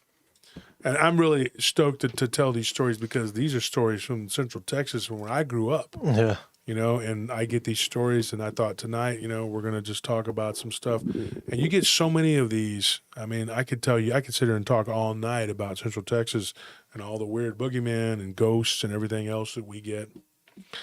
But unfortunately, I can't do it all night long because I got to go home, and we got to put together presents and stuff to get ready to take to the Christmas parties we got to go to tomorrow. But I love telling these stories. Sailor says, I remember you telling one from, Tehachapi. I believe Victorville is about 2 hours from Bakersfield. I haven't been there before. Well, the story I got from Victorville was there was a head-on collision. It's not a real long one. And somebody was claiming that they saw something. And I'm going to tell you this crazy story about these people from Buffalo, or right outside of Buffalo, next Sunday. I'll tell you about it. Just remind me. And it was something very similar. But these people were going down this road, this highway, and there had been somebody who had been killed right outside of there. And they claimed that this vehicle was coming straight at them, and it got into their lane, and they were like, what the hell? And when they tried to swerve, it went into their lane on the other side, and then they kept going back and forth until they just swerved off the road, and this thing went right through them. And when it went through their vehicle, they looked and they saw what looked like a skeleton person driving the car. And they like crossed halfway into their truck. And there's a very similar one like that up near Buffalo that was given to us. But I can tell you more details about it. It's crazy. Thank you for that, Overbuilt Automotive. Thank you for that, what you just said, Josh Turner, crew. God bless you. Thanks for the stories. Merry Christmas, all. It's good to see everybody here. Central Texas is comparable to Skinwalker Ranch. I kid you not. Media Palace. Oh, that's Eric Palacios. Yes. I'm telling you, there is so much weird stuff here. Okay? Eric said the same thing David Weatherly did. Right there in my living room when he turned 60 years old. He was in my house. We went to eat dinner with him and his beautiful wife and my beautiful wife, and we all sat there and we talked.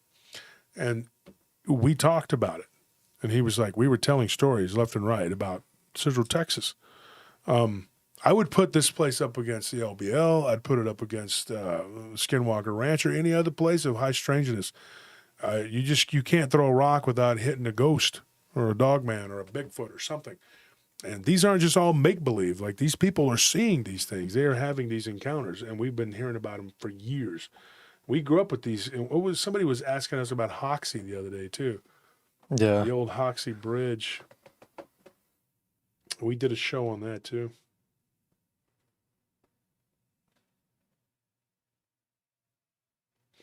Media Palace, Eric says, lots of bodies found in Brushy Creek. Last one was in August, brings the total to 8 since 2016. Oh, my gosh. Yeah.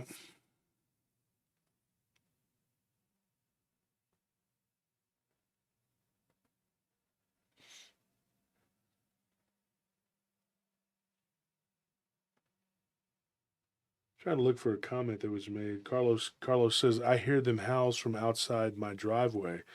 I'm off of 405 and 1660, not far from Copeland. Well, I could give you this advice, Carlos. Knowing what I know about the area where you live, I would be armed, and I wouldn't just go wandering around out there. I just wouldn't do it. Now, I know people who do, and that's fine. His name is Blake. Uh-huh. Blake's a different guy, okay? He does what he does, and that's fine. But I personally, I'm not going to do it. 312 Arch says, was wondering about that Minotaur pick. Was it from the Sons of Man family of monster hunters? Yes, I believe it was St. George Underground. Yeah. Yeah. Yeah, very weird stuff. Weird, wild stuff. So anything else, folks, you got to say before we go?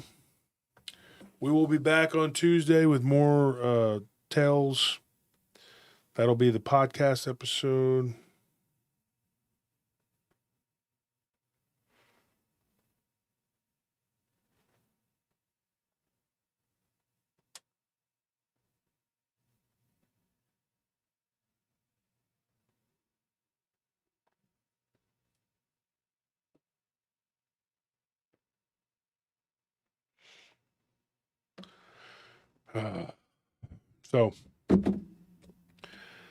So to everybody here, thank you for tuning in. Thank you for donating.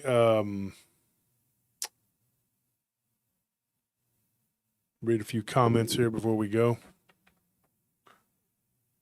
Dick Richards says, why, Josh? Why Central Texas? I don't know. You tell me. The caves? I don't know. All the water? There's a whole bunch of water underneath us. I mean, it's all the trees, all the caves, all the water.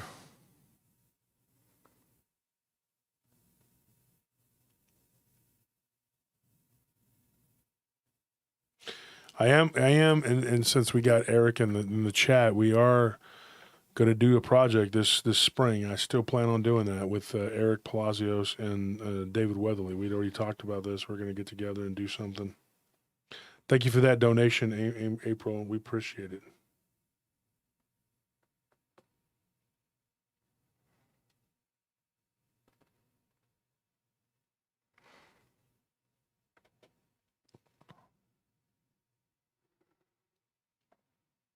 Thank you for that, Rostal. Give our best wishes to Nelly. I will. She's been in a lot of pain, folks. I honestly don't know how she does day to day. I don't. That's one thing. You can attack me. You can make fun of my hair. You can say I have hair plugs. You can call me whatever you want to call me. Now, you're actually mad, Mike, because I have a full head of hair and you and choke artists don't. And Swampy, you're all bald. You have no hair. That's maybe why they're so mad. Okay? And maybe there's some other inadequacies there physically. I don't know what you got going on. But the bottom line is, you guys attack my wife. I'll forgive you. Okay, you two potato head fiction guy from Missouri. You're so full of crap. I watched his little part of it anyway that Josh Nonocchio did. I love Josh. He's a friend of mine, but I couldn't even stomach with this guy's over there saying some ridiculous, stupid stuff. You suck, and your shows suck, and you're horrible people. And I don't care. I don't give a crap. I'm going to say, and people are like, why you always got to throw shade? I'll throw shade all day long because these people attack my wife. And you can attack me, but you don't attack my wife, you don't attack my nephews, you don't attack it. You know what you did. You all did. You think you're being cute, doing what you do. One of them's having a Wednesday Bible study. So you're going to throw voodoo curses on one side with one hand, and then the other hand read from the Bible. Serving two masters. You can't serve two masters, fatty. You milk dud looking little fat turd. I'm not going to sit up here and pretend to be Mr. Holy Man because I'm not you. And they're like, he doesn't even pray. What good is it do for you to pray when you're sitting there hating people? I think I would easier respect someone who is just, who's like a self-professed Satanist, honestly, because at least that person is not performing evil in Christ's name, is not using God's name to just preach lies and deceive people, Yeah, there's no honor in what you're doing. You're deceitful, evil men. And all that trash you talk, you wouldn't say that to my face. Because if I ever see you face to face, I'm going to confront you, and I want to see what you're made of. Let's see how stern you are when you're in my face. And don't go hiding behind a pistol either. I'll probably take it away from you pretty quick if you don't whip it out fast enough before I get up on you. Pretty sure you can't do anything without that. Pull your teeth. And chokey McOkey.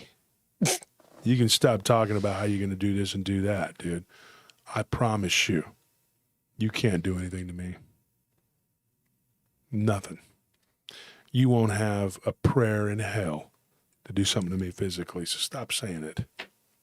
Okay? Thank you for the donation, Aaron. Double Aaron says, are all ghosts demons? I don't know. I don't think so. Two Shadows, thank you for doing a show tonight. And sorry, folks, I get aggravated. I get aggravated because the way that they've done my family. I don't care what you're saying, dude, man. I mean, they're like, he's got thin skin. I don't give a crap. Say what you're going to say. Just stay out of my comment section because you're going to just, I'm not even the one that takes the comments down.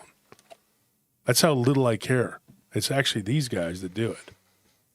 Like, I'll leave it up there. I don't give a crap, dude. Just like everybody's like, don't give UK Dogman any publicity. Go watch his videos. They're funny. Mm-hmm. He's stupid. He's in love with me. He's obsessed with me. I mean, he talks about me constantly.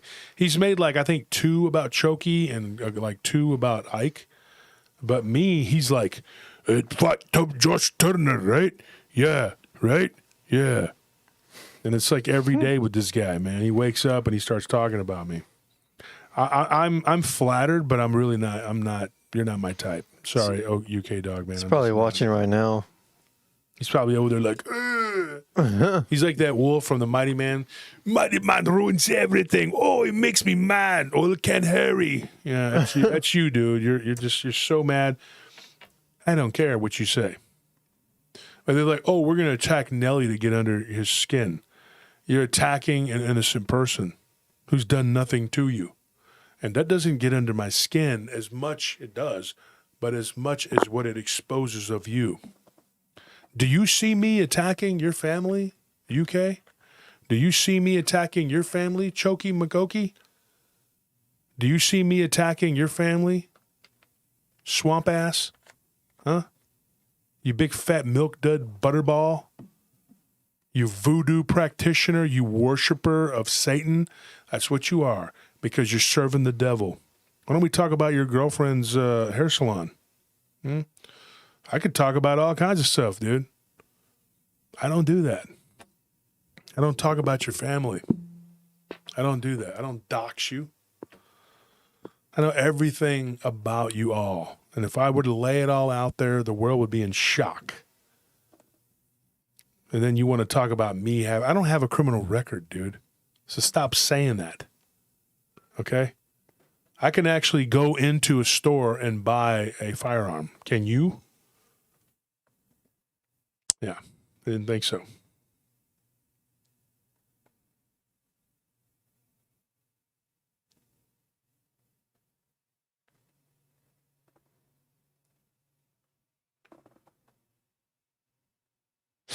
Shane Viking says, somebody said UK sounds like Porky Pig. Well, he does. Yes, he does. And they do. And these people are retarded. Okay? It is the truth. They just are. They have no common sense, and they just fire off and say all kinds of crazy things. But before we go, I am going to do a little skit. I don't have a little Russian commie hat that I wanted to use. I thought I had a toboggan here, or not. They don't even call them toboggans anymore. What do they call them? They don't call Winter hat, or call them. Here it is. Okay, I'm going to do my impression of Cleghorn. Okay, this is the guy supposedly that's helping Ike financially. Okay, so just pretend like this is one of those little Russian hats because it's really cold, you know. All right, here we go. I am Cleghorn Kicking, Chicken Corn. You may know me from my Siberia, where I come from. I am Russian businessman. I love some very much AI. He is my friend. And because I so much hate Wolf as man call himself Wolf, he is really a little puppy, chew toy puppy, little baby puppy.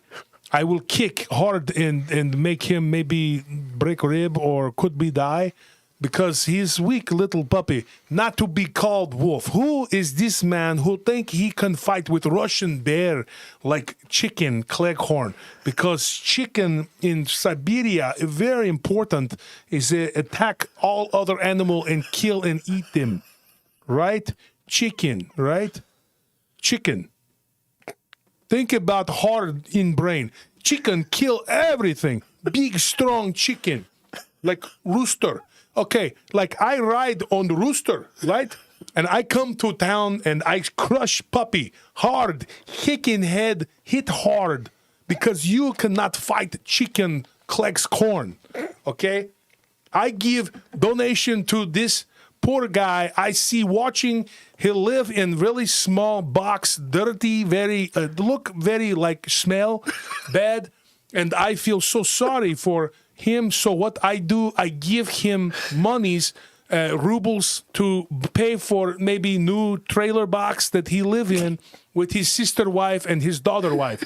I don't know these mans, but I watch this man, Wolf, call himself Wolf, and I hate very much him because I am super strong Russian businessman from Siberia, and so I give rubles to him to stop, to defeat Wolf. When I was little child living in communism, I saw a man called Skalator.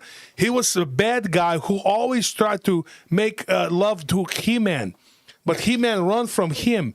And I no like this guy, He-Man, because Wolf, he think like he's He-Man, because Mike is some like Skalator, and he want to make love with him, and therefore he is very upset and offended by this guy, He-Man or Wolf, running from him. Why? This man, because he wants to be with you? That is wrong for Jew. This day now, man go with man, no problem. Why you run from his love? I feel horrible for this man who very poor. He have no money. Scalator, Mike, AI, good guy. I want to help him. Unfortunate for him, not too bright. I still care. I love you very much, but not too bright. You say, I give you salary for a year. That, okay, in Russia, maybe buy 2 Happy Meal, but not the nugget kind. No, just like the little cheeseburger. That was what you will get for the money, because I think in Russia, chicken, they don't eat and kill chicken. Chicken strong and control the whole country, right? Rooster, very strong, powerful animal. We put on flag and we go to destroy other country, waving flag of rooster. So we don't eat chicken nugget because that come from the creature that I worship. So that's why I use the symbol of chicken, right? Makes sense, right? Right? Are you follow? Yes. So I give this man much rubles, but unfortunate for him, he think, okay, this year's salary, but as I say, maybe for you buy McDonald's for one day from money, not for year's salary for someone like this wolf greedy man who have like 2 house and maybe apartment and other things that no one need. You could live in roach box like him because Scalator love you and you run from his love. You are not good man. You hide from this man to go be with wife. Why? Because this man want to be with you. That's why he attack you.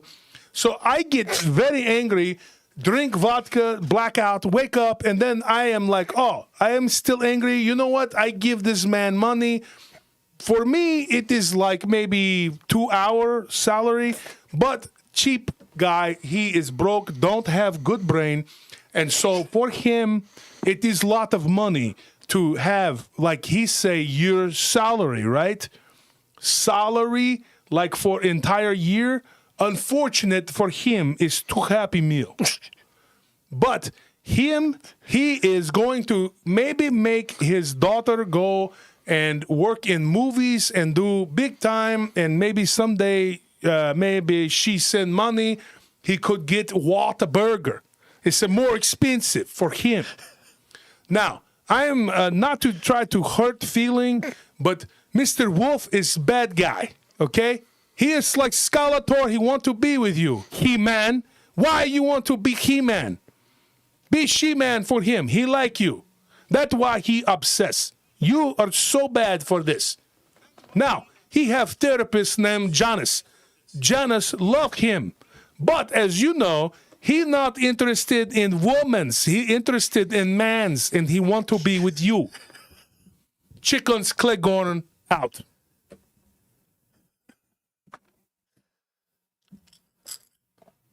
Wow. And there you have it, folks. Cleghorn has spoken. Epic. I really had no idea. I didn't know that 1 year's salary was for him just 2 McDonald's Happy Meals. If I would have known this, I still wouldn't have given you a dime. Merry Christmas, Ike. Peace on earth, goodwill to men. And everybody, we love you. Thank you for listening to me rant. Hoping that Chicken Cleghorn, whatever his name is, gets the therapy and help that he needs. And I hope that you have a Merry Christmas over there in Siberia with your Russian business friends, okay? Drink plenty of vodka. Stay off of the roads, the black ice. We love you. Thank you for donating. Everybody, good night.